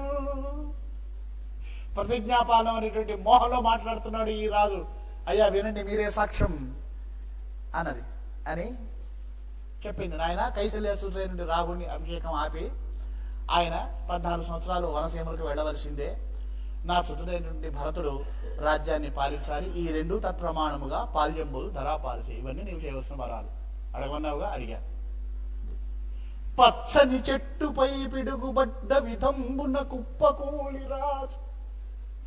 ఎంత అద్భుతమైన ప్రయోగం! పచ్చని చెట్టు మీద పిడుగుబడ్డట్టుగా అయిపోయిందట రాముడికి. అయ్యో ఇదేమి అన్ననుడు లాస్యంబల్దు అజ్ఞాత వాచకములు. మాట కూడా స్పష్టంగా నాకు అయ్యో ఇదేమిటి అంటూ దుఃఖంతో మళ్ళీ ఏదో కొంత సంజ్ఞ చేస్తూ, భీతాత్ముడై ఓసి పులి నన్ను భక్షించు మొప్పు ముందు పైని పసివాడు రాముని పైకి బొమ్ము. నువ్వు నన్ను తిన ముందు నన్ను తిను. రాముడు నీకే అపకారం చేశాడు. నా రాముడిని భక్షించే పులిలా ఓసి పెద్ద పులి. అసలు ఈ పద్యాలు చాలండి ఆయన యొక్క అంతరంగాన్ని ఆవిష్కరించడానికి. అసలు నువ్వు నిజంగా పలికావా, ఏదో పరిహాసానికి అన్నావా ఈ మాటలు? నువ్వేం మాట్లాడుతున్నావో తెలిసి మాట్లాడావా? నువ్వు మాట్లాడింది నాకు బాధ కలిగిస్తుంది. నువ్వు రాముడిని దూరం పంపమంటున్నావు కాదు, నా ప్రాణానికి శరాఘాతం అవుతుంది. ఎంతటి ఘోరపు మాట నెవ్వరాడుదురు అని. అసలు నువ్వు మాట్లాడిన తీరు ఎట్టాగుందంటే, నీ చేతులారా రాముడిని పెంచి పాలించి బుద్ధి చేసావు కదే. తోడేలట కుందేళ్లు తినాలని ప్రణాళిక వేసుకొని ముందుగా దాన్ని మచ్చిక చేసుకుని రోజు దానికి అవి ఇవి తినిపించి దాంతో ఆడుకొని కాస్త మచ్చికైన తర్వాత దాన్ని ప్రాణాన్ని కబలిస్తున్నారు. అట్లా నువ్వు రాముడి ప్రాణాన్ని చూరగొనాలని కూర్చున్న తోడేలాగా ఉన్నావు. వాడిని పథకం వేసుకుని వాడిని తినాలని, వాడిని ఆగం చేయాలని పథకం వేసుకుని చిన్నప్పటి నుంచి మట్టి చేసుకున్నట్టున్నావు నీవు. ఓ నిషాది అంటాడు. సవతుల్లోకమునందులేరటవే ఈ ఛాయం ప్రతీకారకైతవ రక్షస్సులుగా నియుండరు. నువ్వు రాక్షసులాగా ఉన్నావు, సంతల్లాగా లేవు. సౌతులు ఎంతమంది లేరు లోకంలో? ఇంతటి రాక్షస్థానం ఏమిటి నీకు? కిరాతంబైన ఈ యూహయే తెవులే త్రోవన్ ముట్టె నీకును నిషాది. ఓ కిరాతకి ఈ మాటలన్నీ చూడండి అని ఒక మాట అంటున్నాడు. లోకంలో ఎవరైనా తాడును చూసి పామును కొని భయపడటం ఉంది, కానీ నేనేమిటి ఇంత పిచ్చివాడిని, నువ్వు ఇంత పాము అని తెలియక, నువ్వు మృదువైనట్లు తాడు అనుకొని మెడకు చుట్టుకున్నాను నిన్ను, నీ యొక్క నిజ స్వరూపాన్ని తెలియక. అయినా పామును నీతో పోల్చకూడదులే. పాము దాని ఒంట్లోనే ఉంటుంది, అది కలిసిన వాడిని మాత్రమే హాని చేస్తుంది దాని విషయం. కానీ నువ్వు అట్లాగాదే నిష్కారణంగా అందరికీ విషయాన్ని పంచుతున్నావు నువ్వు అంటూ ఏడుస్తున్నాడు. ఎంతటి మెత్తని కత్తివలే అంటూ ఏడుస్తూ ఉన్నాడు. అని ఏం వరం కోరావు నువ్వు? ఇంత శరాఘాతమైన మాటలు అన్నాడు. అని రాముడు నాకు స్నానమగు, రాముడు నాకు జపంబు ధ్యానమును, రాముడెల్ల నా బ్రతుకు, రాముడు నన్ను గన్న తండ్రి, ఈ రాము వినా నిమేషమవురా మనజాలను, కాదనయే నియున్ రాముని వీడి ఈ అఖిల రాజ్యము గై కొనరాదే కైకయి. నీకు కావాల్సింది రాజ్యమేగా, రాముని వదిలిపెట్టుకొని రాజ్యం అంతా తీసుకో. రాముడి వల్ల నీకేమన్నా హాని జరుగుతుందని నువ్వు శంకిస్తున్నావా? రాముడు, రాముడి పరివారము, బంధుగణము, నేను, అమ్మ అందరూ కూడా ఈ రాజ్యం మీద మాకేమీ అధికారము లేదు అని నిస్సంశయంగా ప్రకటించి నీకు పూర్తిగా ధారాదత్తం చేస్తాం. రాముని నన్ను వదిలివేయరాదు అని అద్భుతమైన వర్ణన. వెలది హృది నెత్రువాకలు వెనుక నడక నడుచుచున్నట్లు తోచుచున్నా. నువ్వు అడిగినటువంటి వరాలు వింటే మామూలుగా శరీరంలో రక్తం ప్రవహించే దిశలో కాకుండా వ్యతిరేక దిశలో రక్తం ప్రవహిస్తున్నటువంటి అనుభూతి కలుస్తున్నది. ఇది నాకు 5 ప్రాణాలైతే 5 ప్రాణాలలో 4 ప్రాణాలు 4.5 ప్రాణాలు రాముల్లోనే ఉన్నాయి. నాలో మిగిలింది 1 ప్రాణమే, అది కూడా తీసుకుంటావా అని. శ్రీమతి తాను పట్ట మహిషీపదమంది దాసివోలికను. రాముడి తల్లి కూడా నీకు దాసిలాగా చరించిందే కదా, అది కూడా నీకు ఆ యొక్క కృతజ్ఞత కూడా లేదా? ఇప్పుడు గుర్తొస్తోంది. అంటే కౌశల్య, అదే కైకేయి యొక్క దౌత్యం బయటపడేసరికి దశరథులో కొంత పశ్చాత్తాపం కనిపిస్తుంది. అయ్యో, కౌశల్య ఎంత పుణ్యాత్మురాలు, ఎంత సహనశీలి, ఆమెను ఎంత బాధ పెట్టాను నేను. నీ మీద ప్రేమతో మోహంతో అల్ల కుమారు రామె గనియామెయు పాపము నా నిరాదరం బెల్లియు విస్మరించినది, ఇప్పటికెంతు ధైర్యమద్దియు చెల్లెను. జీవితం అంతా ఏకాంతంగా బతికింది, నా విస్మృతిని కూడా భరించింది, రాముణ్ణి చూసి కొంత ఓదార్పు పొందింది, ఇప్పటికి కూడా అదే ఆమెకు ప్రాణము. నీ కృపాగుణ విశేషము నామె యొకర్తు కాదు, మేమెల్లరమిట్లే దాని రుచి ఏమో ఎరింగిన వారమైతిమే. ఈ రామ వియోగం కౌశల్యకు ఎంత బాధాతప్తమవుతుందో ఊహించావా? నీ పుణ్యమాను మేమందరం దాన్ని పడుతున్నావు కదా అని. అసలు ఇది ఎక్కడిది? సుకుమారమైన దేహం ఉండి రాక్షస బుద్ధి ఎట్లా నీకు ఘటిల్లింది అని అంటున్నాడు. నా ప్రార్థన సహింపగరాదా అంటే దైన్యము, కోపము అంటున్నాడు. గుర్తు చేసుకుంటున్నాడు. ఒకసారి గుర్తు చేసుకో, ఎన్నిసార్లు నేను ఎంత ఆనందంగా విహరింపజేశాను, ఎన్ని సౌఖ్యాలు కల్పించాను, ఎన్నిసార్లు మన సొరుగుంగో ఎడ్డున నా వలపంతా నీకు పంచాను కదా, ఎంత నిష్కపటంగా నా ప్రేమను నువ్వు చురుగొన్నావు, అదంతా మర్చిపోయావా? అది ఏది నీకు గుర్తు రాలేదా అడిగేటప్పుడు? సరేలే గాని ఇదేదో నువ్వు నా సరసం కోసం చేసినట్టున్నావు, ఇంకా కూడా నమ్మబుద్ధి కావట్లేదన్నమాట. ఆ వలపించి అయిన నా ఈ విధి లేని ప్రార్థన సహింపగరాదటవే కృపామతి. మన ప్రేమనన్నా గుర్తించుకోవే కైక, ఇంకా పట్టు సడలించు, ఆ విషయం వదిలిపెట్టు. తెగేదాకా లాక్కే కైకేయి అంటే ఏదో పరిహాసానికి ఆడిందని అనుకుంటున్నాడు. తెగేదాకా లాక్కు కైకేయి, ఇప్పటికే నా పంతాన్ని వీడు అని అన్నాడు. కైకేయి ఏం మాట్లాడలే, అట్లాగే మౌనంగా గంభీరంగా ఉంది, ఇంకా కోపంగా ఉంది. కోపం వచ్చింది. ఎప్పుడైతే మాట వెళ్ళిందో కోపం వచ్చింది. తొలి ధర్మం బది మున్నె పావు చెడే, నాతో నర్దహానింగను జలజాతాప్త నివంశపున్ సహజమౌ సత్యవ్రతం బేన్ తుదింగలదైపోవునుగాక. ఎంత దూరం వెళ్ళాడు చూడండి. మా సూర్యవంశపు కీర్తికి మచ్చ కలిగినా సరే జరిగిన హాని ఏదో జరిగింది, ఇంతకంటే అపకాయం ఏమీ జరగదు. ఇంకా ఇవాళ నేను నిన్ను శిక్షిస్తాను. దుస్థవర యుగ్మం బీయనేయ ఆవలనే మౌనగుగాక రాము వ్యతకుం వ్రాతే మృషాగ్నిచ్చటల్. అసత్య దోషం అంటిది కాక రాముడి వియోగ వ్యత కంటే ఆ అసత్య దోషాన్ని భరించడమే నాకు తేలిగ్గా ఉంటుంది. ఏమవుతుందో కానీ నిన్ను శిక్షిస్తా ఏమవుతుందో చూని. ఓ కుటిల బుద్ధి, ఏమనుకుంటున్నావు? అసలు ఎవరితో మాట్లాడుతున్నావు నీకు తెలుస్తోందా? దశరథోర్వీనేత నేనెవ్వరం చేతంగున్నదో అంటూ కోప్పడ్డాడు. ఇంటికి పెద్ద అయిన కొడుకేలెడు దానికి నే విధంబున వెంట చనించువాడు పృథ్వీపతి కాగలడెవ్వరైనను వెంటకు గంటకొల్దగువు వేడగవల్దటే ఇట్టి కొర్కి నీ వంటిది కోరగా వలయు వట్టిన సిగ్గు త్యజించు జీవమై. ఏమాత్రం న్యాయం లేని కోరిక కోరేవాడు అసలు, నేనేం చేసినా తప్పలేదు అంటూ తన యొక్క సమస్త దుఃఖాన్ని, దైన్యాన్ని, కోపాన్ని ప్రకటిస్తున్నాడు. కానీ ఏం చేస్తాడు? చివరికి అంటున్నాడు, విడువకు రాముపై నిగల ప్రేముడి రాముడు రేడు కావుటం చెరుటయు కల్గునే పదియు చెప్పితి వందయు చెప్పితీవ వాడొడైడు కాగ భూమి ప్రదయుత్సవ కోటికి నెక్కు ఫక్కికల్. ప్రజలు ఎంత బాధపడతారో ఆయించావు, వాడు ఒప్పుకుంటాడు కానీ చేతులు కావే కైక, ఇవి చేతులు కావు అని చేతులు పట్టుకుంటున్నాడు. అని చివరికి శిరోజాత వెష్టన మూర్ధాఖిలకేతనంబుగ నమస్కారంబుగా వీంచెద కనుగోవేదయ రాము కానలకుగాగా నీకువే కైకయీ, నీకు నమస్కారం పెడతానే కైకయీ అని అదేనండి. అసలు ఏ కుకిమికి మీద ఇది చెప్పింది నీకు, ఏ వంకర టింకర మనకి చెప్పింది ఇట్లాంటి మాటలన్నీ అని ఒక అద్భుతమైన పోలిక చెప్పాడు. రాత్రిపూట అడవిలోకి వచ్చి ఒక వలబన్ని తెల్లవారి ఆ వలలో చిక్కున్నటువంటి వేటను పట్టుకోవడానికి వచ్చినటువంటి కిరాతకుడిలాగా నువ్వు వలబన్ని నా రాముని ఇట్లా అన్నావే. చివరికి ఆ వేటగాడు కూడా ఆ వలలో చిక్కినటువంటి ఆ జింకలో కళ్ళలో ఉన్నటువంటి దైన్యాన్ని చూసి ఒక్కోసారి వదిలిపెడతాడేమో కానీ నీకు ఆ మాత్రం కూడా నా మీద జాలి కలగట్లేదు కైకేయి అని అంటున్నాడు. అని దశరథుడేమో తన దుఃఖాన్నంతా గోడునంతా వెళ్ళబోసుకుంటున్నాడు కైకేయి ముందు. కైకేయి ఇంతటి దుఃఖాన్ని ఇంతకంటే, దశరథుడి దుఃఖం దశరథుడికి మాత్రమే పరిమితమైంది, కైక దుఃఖం మరింత విస్తృతమైన దుఃఖం, ఇంతటి దుఃఖాన్ని మనసులోనే భరిస్తోంది. అని సరే వెంటనే ఆయన ముచ్చిపోయాడు. తెల్లవారింది, మహారాజు గారు రావట్లేదని వశిష్ఠుల వారు వెంటనే సుమంతుని పిలిచిన ఆయన రాజుగారి సంగతి ఏంటో కనుక్కొని రండి, అందరూ అతిథులందరూ వచ్చారని కైకేయి మందిరానికి వెళ్ళాడు. వెళ్ళి నిద్ర లేపాడు. నిద్ర లేపితే రాజుగారు రామచంద్రుని పట్టాభిషేక విషయమై తీవ్ర చింతలో మగ్నుడైనాడు, వెళ్ళి రాముని తీసుకురండి అని కైక చెప్పింది. సుమంతుడికి ఏదో అర్థమై కానట్లు తోచింది.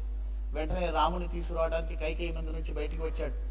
అప్పటికే పట్టాభిషేక వార్త విని సామంతరాజులు ఇత్యాదులందరూ కూడా ఉత్సవానికి వచ్చారు. అయ్యా మహారాజు గారు మేమందరం వచ్చాము, వార్త విని ఉత్సవ వార్త విని మీ రాజుగారికి మేము కనిపించాలి కదా, రాజుగారు రాడేమి అని చెప్పి సుమంత్రుడిని బయటికి రాగానే సుమంత్రుడికి ఎదురు పెడితే మళ్ళీ లోపలికి పోయినాడు. ఏది రాజులందరూ వచ్చారయ్యా పట్టాభిషేక వార్త చెప్దామని మళ్ళీ కైకవంతులకు పోతే ఆయన అంటాడు, నేను రాముడిని రమ్మని చెప్పాను కదా, ఇంకా ఎందుకు ఆలస్యం చేస్తున్నావు, త్వరగా రాముడిని రమ్మను అని అన్నాడు. రాముడు వచ్చాడు. తర్వాత చెప్పిందనమాట. వచ్చి నాన్నగారు రమ్మంటున్నారని చెప్పగానే సీత అంది, ఆహా కైక ఎంత ప్రేమాస్పద, అత్తగారికి మీరంటే చాలా ప్రాణం, మీరు వెళ్ళిరండి, మీకోసం నేను ఎదురు చూస్తుంటానని వ్రతనిష్ట అయినటువంటి జానకి అన్నది. అయినది కానిది యగు నవ్వైన ముఖాంచలమ్ముతోడ నవనీ జాతాపాణి స్పర్శ పరామర్శానోనుడు రామచంద్రుడు. రామచంద్రుడికి తెలిసి తెలియనటువంటి ఒక ఏదో జరగబోతోంది అనేటువంటి ఒక సూచన కలిగి సాభిప్రాయంగా జానకి చేతిని తాకి వెళ్ళాడు. పాపం ఈ కోసల దేశ రాజు ప్రజలు కైకేయి మందిరానికి రాముడు వెళ్తూ ఉంటే వాళ్ళందరూ ఆహా ఈ అయోధ్య ప్రజలు ఎంత పుణ్యమూర్తులు, ఈ కోసలావని ప్రజలు ఎన్నెన్ని నోములు ఈ కాలమున కుగ్గునట్లు ఎన్నడు చేసి ఇందురో అనుకుంటూ అని వెళ్ళాడు. చూస్తే ఏముంది, ఎట్లా ఉన్నట్ట దశరథ మహీపతి అంటే శత్రుదేశపు రాజుల దండయాత్రకు గురి అయి ముక్కు కాళ్ళు చేతులు తెగిపడి ఉన్నటువంటి దేవతా శిల్పంలాగా ఉన్నట్ట దశరథ మహారాజు. ఆ రోజులలో పరదేశీయుల విధర్మీయుల దండయాత్రకు భగ్నమైపోయిన దేవాలయాల పట్ల ఈయనకు ఎంతో వ్యధ ఉండేది విశ్వనాథ్ వారికి. దాన్ని వ్యక్తం చేశాడనమాట. అని ఈయన నిశ్చేష్టుడై ఉన్నాడు దశరథ మహారాజు. ఇదేమిటి రాజుగారు నన్ను దగ్గరికి తీయడు, ఏమీ మాట్లాడాడు. అమ్మా నా వల్ల ఏం తప్పు జరిగింది తల్లి, ఒక ఏదో బెడితంపు దోషమని నేను ఊహింతు అని కైక వైపు చూశాడు. రాగానే దగ్గరికి తీసుకుని ఆలింగనం చేసుకుని కూర్చొని నమస్కారాన్ని స్వీకరించి ప్రతిస్పందించి మాట్లాడవలసిన రాజుగారు ఏమీ మాట్లాడలేదు కదా. అదేమిటి నా మీద ఇంత కోపం వచ్చిందా తండ్రి గారికి? తండ్రి గారు ఒక మాట అంటే నేను అగ్నిలోనైనా దూకుతానే, అంటే నేను అడవికి వెళతానే, నా తండ్రి నాకు ప్రత్యక్షము రాలి. ప్రత్యక్ష దైవం కదా తండ్రి. ఎందుకు తండ్రి మౌనాన్ని భరించలేకపోతున్నాడు. కైకేయి ముఖం వైపు చూశాడు.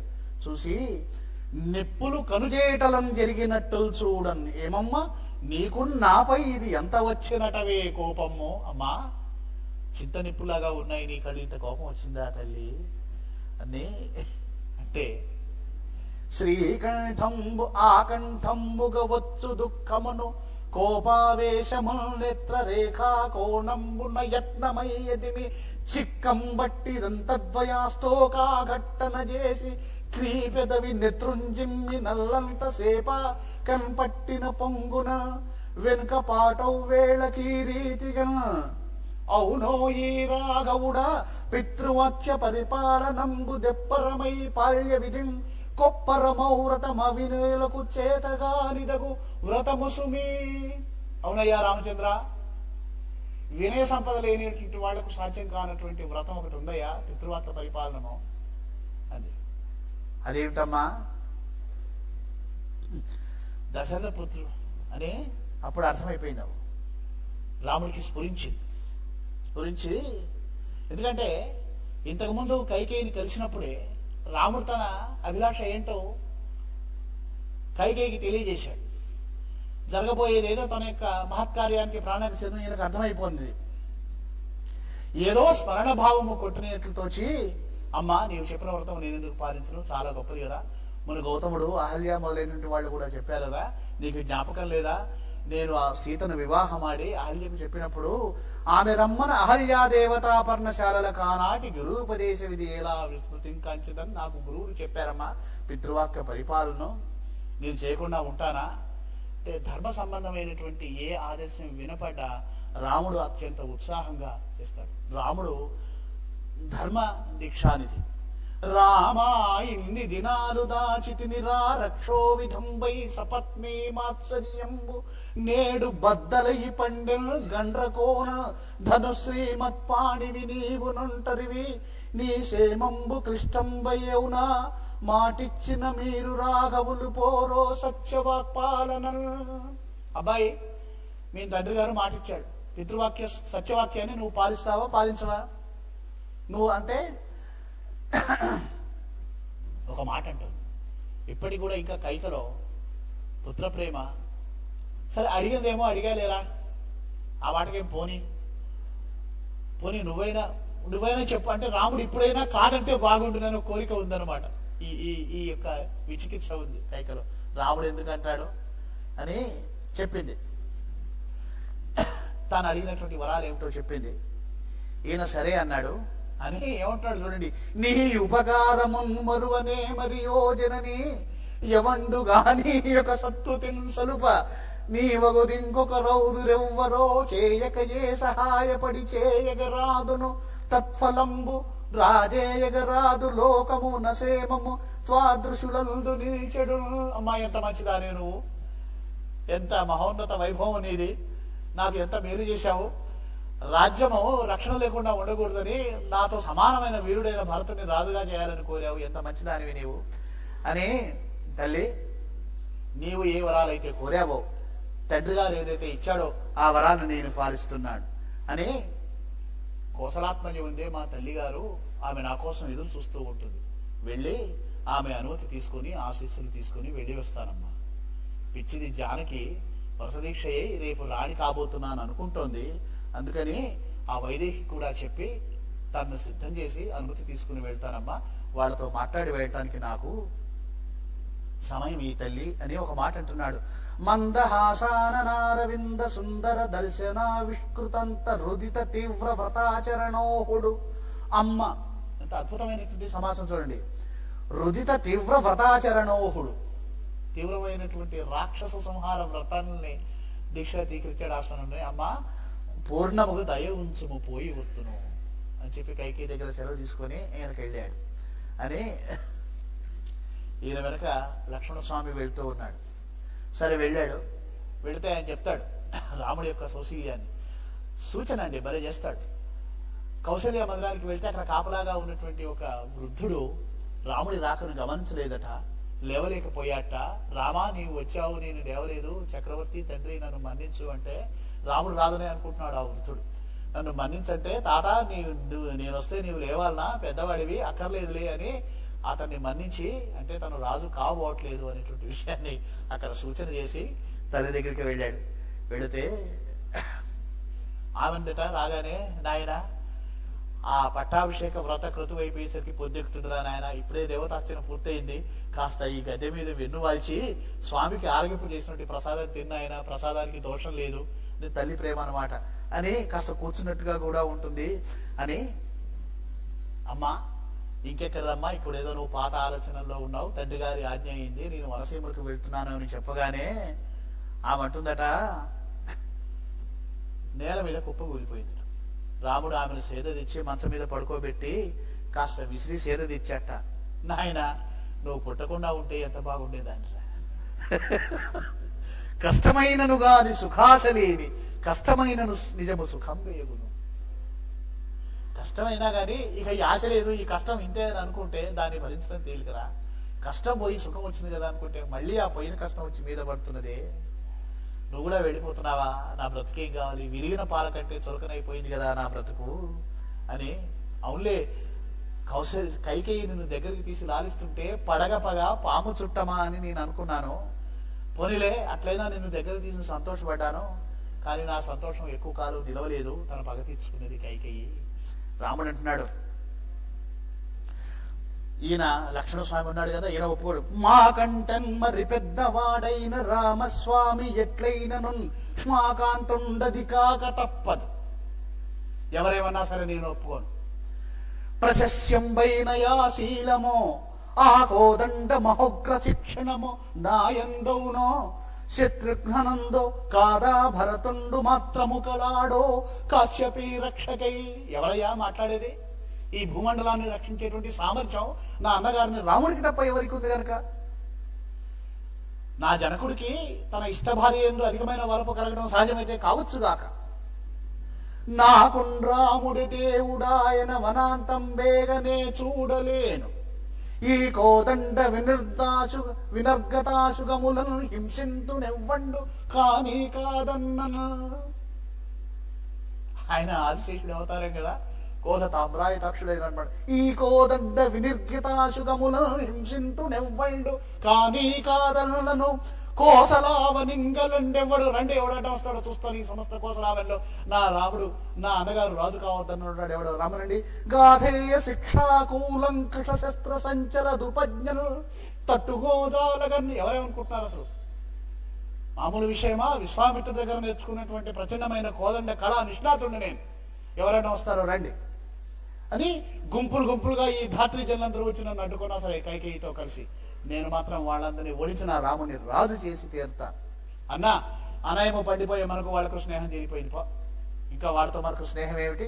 వారి ఎందున మనకేల చెప్పు, భరతుడును తమ్ముడు కాడు నీకు, నాకును మరి కాదదే నీవు నిగూఢముగాను ఇన్ని నాళ్లు లోనను కుమిలించుకున్న కారణములు. ఏదో ఇంతకాలం ఏదో ఒక తండ్రి పిల్లలం కదా అని మనం బంధుత్వాన్ని నేర్పుకున్నట్టుగా ఉంది, కానీ వెళ్ళిపోదాం పదా అని అన్నాడు. లక్ష్మణుడి యొక్క ఈ తిరస్కృతి కౌసల్యకు కొంత ఊరటనిచ్చింది. అంటోంది, విన్నావుగా తమ్ముడి మాటలు విన్నావుగా నాయన, మనమలిష్టముగాగనున్న ఎడల నా మాద్రింబునర్పంగదే. తండ్రి ఆజ్ఞను ధిక్కరించరాదా నాయన? నువ్వు ధర్మిష్ఠుడు అనుకుంటున్నావు కదా, నిజమే, నువ్వు ధర్మం పాలించవలసిందే. రహి ధర్మిష్ఠుడ వల్ల ధర్మము నర్పం కోర్కియుంగల్గనే బహిర్గృల్ రిపురాజికిన్ వదలిపోవన్యాయమా తల్లిని. శత్రువులు ఇక్కడ ఉన్నారుగా నాకు, నన్ను నా సౌతి తల్లికి ఉన్ను ఈ పాలివాళ్లకు వదిలేసిపోవడం నీకు మాత్రం న్యాయమా? వహకల్పం బగు నీ భుజంబు విడిపోవన్ ధాత్రి ఏ రీతి సందహనో దగ్ర శుచా విధీనయగు నేతద్రీతి నాకుందగు. నువ్వు విడిచి వెళ్ళిపోతే ఈ రాజ్యం ఎట్లా అనాథ అవుతుందో నేను కూడా దిక్కులేని దాన్ని అయిపోతాను కదా. రామా, ఆలోచించవా? నన్ను గురించి నువ్వు ఆలోచించవా? నాయనా, నీవు వెళ్తానన్నా నువ్వు వెళ్తానంటే నేను బతకలేనురా. నీ వరగుట అనుమతింపనేను ధరిత్రి సేవా జనని శుశ్రూషావేశము తెచ్చుకొనుమురా. నీకు రాజ్యపాలన మీద మోహం లేకపోయింది కానీ కనీసం తల్లి సేవ కోసమైనా నువ్వు ధర్మాన్ని గుర్తు తెచ్చుకోనేరా అని అంటే ధీరోదాత్తుడైనటువంటి రాముడు అంటున్నాడు, మనిషి ఒక ఆదర్శానికి కట్టుబడి జీవించడమే మహోన్నతమైనటువంటి లక్ష్యం. దాన్ని చూపించడానికే రామాయణం లోకంలో అవతరించింది. దాన్ని మహాద్భుతంగా ఆవిష్కరించడం కోసమే విశ్వనాథ తపస్సు చేశాడు. ఉద్వేగాలు, ఆవేశాలు, భోగాలు, తత్కాలీనమైనటువంటి ప్రయోజనాలు, వీటన్నిటినీ మించినటువంటిది ధర్మం. ఉదాత్తమైనటువంటిది అది. ధర్మ సూక్ష్మం తెలిసినటువంటి వాడు ఉదాత్తుడైనటువంటి కథానాయకుడు. అమ్మా, ఏంటమ్మా ధర్మం తప్పి మాట్లాడుతున్నావు? పురాదేవసములైన ఋషుల చేత బోధించబడిందమ్మా ధర్మము. దాన్ని ఇది సనాతన ధర్మం, పితృవాక్య పరిపాలనం, ఇది చేసి తీరవలసిందే. పూర్వం కండుముని అనేటువంటి వాడు చేశాడు. పితృవాక్య పరిపాలన కోసం గోధ చేసినటువంటి మహానుభావులు ఉన్నారు. వాళ్ళందరూ యశపథానికి వెళ్ళారమ్మా. దుఃఖాన్ని మాని నన్ను ఆశీర్వదించి పంపించవమ్మా అని సౌమిత్రితో అంటున్నాడు. నాయనా సౌమిత్రి, ఒక విషయం గుర్తుంచుకో, శక్తిని ప్రకటించడం గొప్పగా, శక్తిని కుదిరించి ధర్మ కలనా తాత్పర్య మార్గంబునందుననే పోవుట దేవతాపద. ధర్మ విహితమైనటువంటి మార్గంలో చరించడమే మనకు నిజమైనటువంటి పద్ధతి, కానీ తద్భిన్నం కాదు నాయన అని. లోకంలో ఒక్కొక్కడు కాముకుడు అవుతాడు, ఒకడు రాజ్యకాంక్షతో ఉంటాడు, ఒకడు కల్మిషాన్ని కలిగి ఉంటాడు, ఒకడు కీర్తిని కాంక్షిస్తూ ఉంటాడు, ఒకడు ఏదో చేస్తానంటాడు. ఎవడు ఇష్టం వచ్చినట్లు వాడు చేస్తే ధర్మమి పగిది సేగిబడం తన యొక్క ఇష్టమే నిక్కమయన్నవారిబడి ఎత్తురు లేరులై పారే ధరిత్రిపై. మనిషి మనిషిగా నిలబడాలన్నా, రాజ్యం సుభిక్షంగా ఉండాలన్నా, అరాచకం కాకుండా ఉండాలన్నా ధర్మం నిలబడాలి కదరా. ధర్మాన్ని పాలించకపోతే ఎట్లా అని చెప్పి అంటున్నాడు. కౌశల్యదేవి అంటుంది,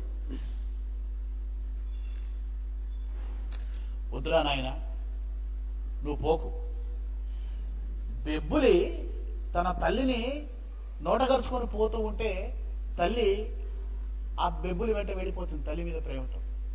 అది ప్రమాదం అని కూడా తెలియకుండా తల్లి మీద ఆ మాత్రం కనికరం లేకుండా పోయిందిరా నేను. ఇట్లా ఈ కైకే యొక్క స్వార్థానికి బలి అయిపోయి నేను ఇక్కడ మసిలిపోతూ ఉంటే నీవట్లా వెళ్ళిపోతావుడే అని ఆయన అంటున్నాడు. అమ్మా, తండ్రి గారి మాట నేను జబదాటలేను, చూచుచున్ మరి మహాధర్మము మగ్గింతువో అని అంటున్నాడు. ఆయన లక్ష్మణ, యౌవని కోసమై జగము నెల్లను భస్మము సేయనించెదో, ఎవ్వడు నీ ఎడందకును నెత్తగు ప్రేమ పొలంబో, వాడు వసుధాతలంబు వరియింపనటలను, వేని కోసమై చివ్వకు జొత్తువోయి రఘు సింహమా, సింహము ఒట్టి కోపియా. ఎవడి కోసమైతే నువ్వు ఇంత ప్రతాపాన్ని చూపిస్తానంటున్నావు, జగత్తులంతటినీ భస్మం చేస్తానంటున్నావో, ఎవడు నీ ప్రేమకు సామ్రాట్ అయ్యాడో, ఎవడిని నువ్వు ఎదకు హత్తుకుంటావో, ఎవడు నీ ప్రేమ పరమో, వాడు ఈ వసుధాతలాన్ని పాలించడం నాకు ఇష్టం లేదు అని చెప్తున్నాడు కదరా. ఆ విషయాన్ని నువ్వు గమనించవా? నీ సమస్తమైన ప్రతాపము, నీ యొక్క రాపిడి, నీ ఘర్షణ నా కోసమే కదా లక్ష్మణ. ఈ విషయాన్ని నువ్వు గుర్తించకపోతే ఎట్లా? వేణి కోసమై చివ్వకు జొత్తువోయి రఘు సింహమా, సింహము ఒట్టి కోపియా. సింహం అంటే ఏమిటి? రాచరికం ఉండాలి కదా, వివేచన కూడా ఉండాలి కదా, టీవీ ఉండాలి కదా. ఉత్తగా కోపించడమే అనుకుంటున్నావా? అన్యాయంబు క్షమింపుము, ఎంతైన ధైర్యంబూనగానేవల సన్యాసం వెదనూను వానికై సంత్రాసమేలా. నాకే నేను సన్యాసాన్ని స్వీకరిస్తానంటున్నాను కదా, నీకు ఈ బాధ ఎందుకు? సుషాదైన్యం బలిన తల్లి నేను విడి యో తమ్ముండ నీవున్ విడల్. నేను విడిచిపెట్టిపోతే నువ్వు కూడా విడిచిపెట్టిపోతే శూన్యం వైచను నేని నాదరువు తచ్చోకంబు దుర్దాంతమౌ. ఒక మాట గుర్తుంచుకో, ఇది ఎవ్వరు చేయలేదు ఎవరు చేసిరందు దైవమ్ము చేసే కృతాంతుడల్లంతటి బలీయుడో. మహారుషులు కూడా అతనికి లొంగిపోయిరటంల చూడు. దైవం యొక్క నిర్ణయము అత్యంతికమైనవి, ఉత్కటమైనవి. ఆయన మనం ఎన్ని మాటలు మాట్లాడుకున్నా, ఎంత పరాక్రమం గురించి మాట్లాడుకున్నా, ఎంత విచికిత్స చేసినా సమస్త సృష్టికి శిరోధార్యమైనటువంటిది విధాతృ నిర్ణయం కదా. కనుక ఇవన్నీ ఆలోచించుకో. అమ్మ వల్ల అయింది, వీళ్ళ వల్ల అయింది, విధాతృ నిర్ణయం ఇలా జరిగింది. కనుక నీవు కూడా నాలాగా ఈ శోకాన్ని పక్కన పెట్టి అభిషేకం అనేటువంటి ఊహను మాను. నీవు నావలంజిందగ చేసి నువ్వు అభిషేక ముఖంబగు నూహమానము అని. ఇది నా నిశ్చయం, ఇది నా నిశ్చయమినుడు తల్లియున్ నీవేం తండ్రియున్ హేతుతా పదము బోధము దైవమెంతయు కృధా పర్యంత సమ్రాట్టు. నీవిది మన్నింపుము నాదు నిశ్చయము నా ఈ యవ్వ రాజ్యాశ దుఃఖ నా ఈ యవ్వ రాజ్యాశ దుఃఖద. నేను యవ్వరాజ్య పట్టాభిషేకం చేసుకోవాలనుకోవడం దుఃఖాన్ని కలిగిస్తుంది. ఇది నా నిశ్చయం విను. కనుక శంకరు వీడి నన్ను అనుమతించు, నేను వెళ్తున్నాను అని. అయినా లక్ష్మణుడు వింటలేదండి.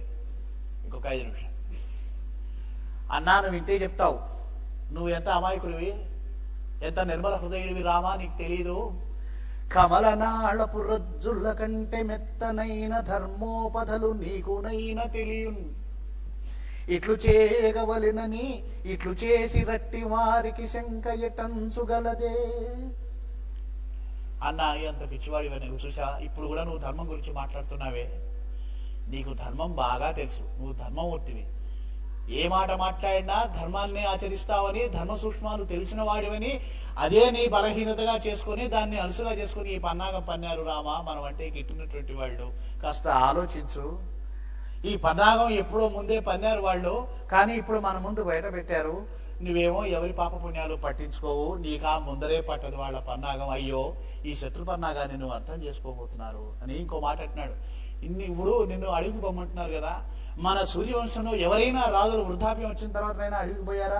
మున్ వైక్ష్వాకులు ముగ్గబండి వనికిం బోనైరి రాజిప్పుడే నిన్ను వంపగ చూచు నా తలపు పండింపింతు ఆ పౌరుషం వెన్నం దైవము నొక్కగాట జనగా నేతం త్రిలోకీ సమాసన్నం బైన విపత్తు ముంపు విడిలింపంజాలు చూడిమి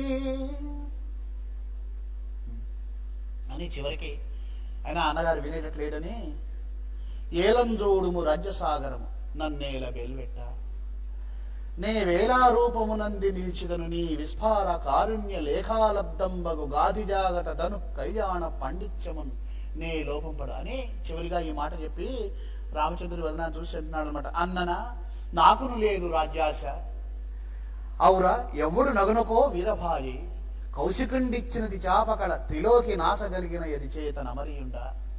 సరే, నువ్వు వెళ్తానంటున్నావు, నీకు మాత్రమే కాదు నాకు కూడా విశ్వామిత్రుడు ఇచ్చాడు కదా ఈ ధనుర్విద్యా కళా నైపుణ్యము.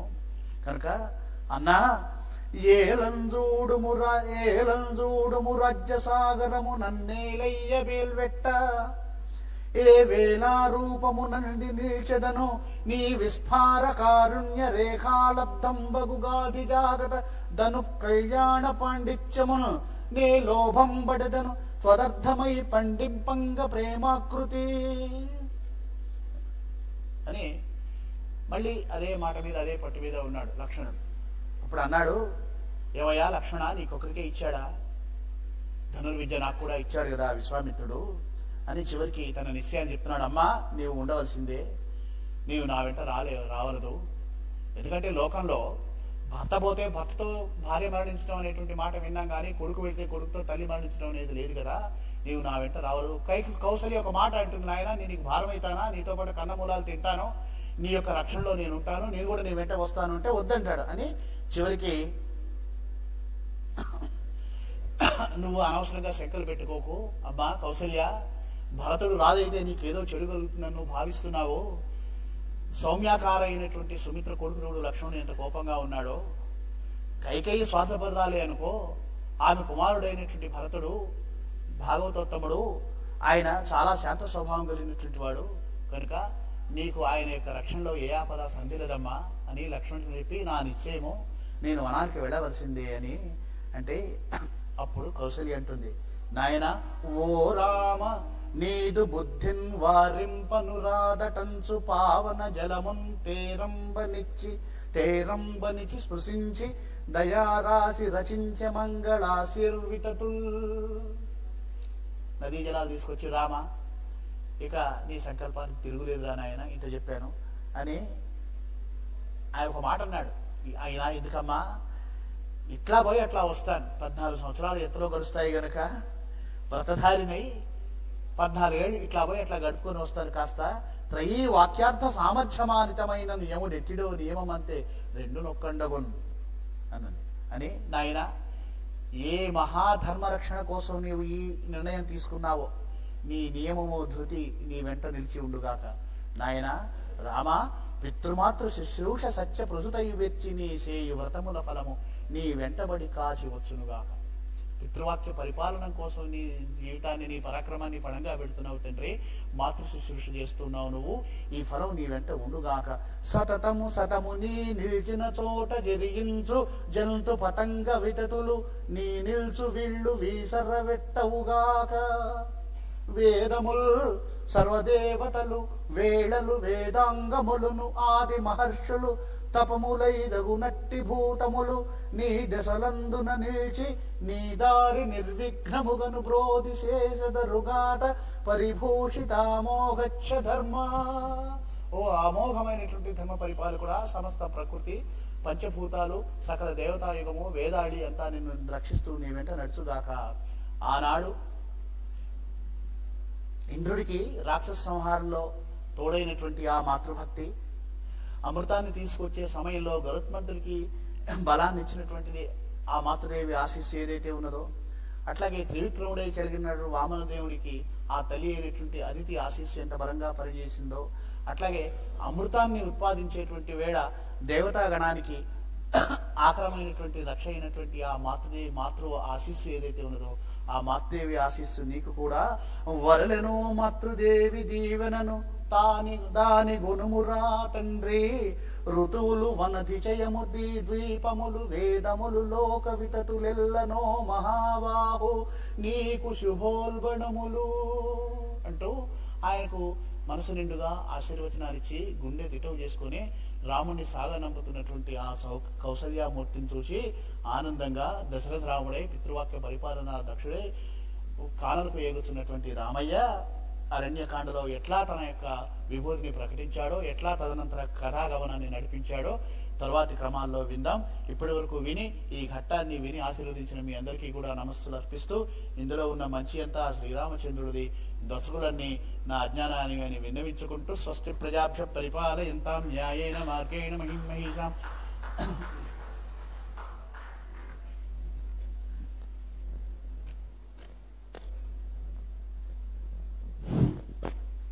శ్రీ సత్యప్రసాద్ రాయ్ గారికి కృతజ్ఞతలు తెలియజేసుకుంటూ, అయోధ్యకాండలో 2వ ఘట్టం రేపు శ్రీ పరాశరం ప్రసాద్ గారి యొక్క ప్రవచనం ఉంటుంది.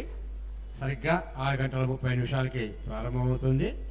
అందరూ రేపు సాయంకాలం 6:30 ఇక్కడ మనం సమావేశం అవుదాం. ఇంతటితో ఈనాటి కార్యక్రమానికి స్వస్తి. అయితే ఒక చిన్న ప్రకటన, రేపు 7వ తారీఖు శనివారం నాడు, శనివారం 7వ తారీఖు రామకృష్ణ విద్యాలయం గుట్ల బజార్లో ఉంది, వాసవి కన్యకార పరమేశ్వరి గుడి పక్కన. అక్కడ శనివారం అయింది ఉదయం 10 గంటలకి రామకృష్ణ విద్యాలయం వారు అలాగే సంస్కృత భారతి కలిసి సంయుక్తంగా గీతా జయంతి మన కోదండరామాచార్య గారి యొక్క అధ్యక్షతన పర్యవేక్షణలో జరుగుతుంది. అందరూ ఆ కార్యక్రమంలో పాల్గొనవలసిందిగా సంస్కృత భారతి తరఫున నేను ఆహ్వానిస్తున్నాను. అందరూ ప్రసాదం తీసుకొని వెళ్ళవలసిందిగా ప్రార్థన.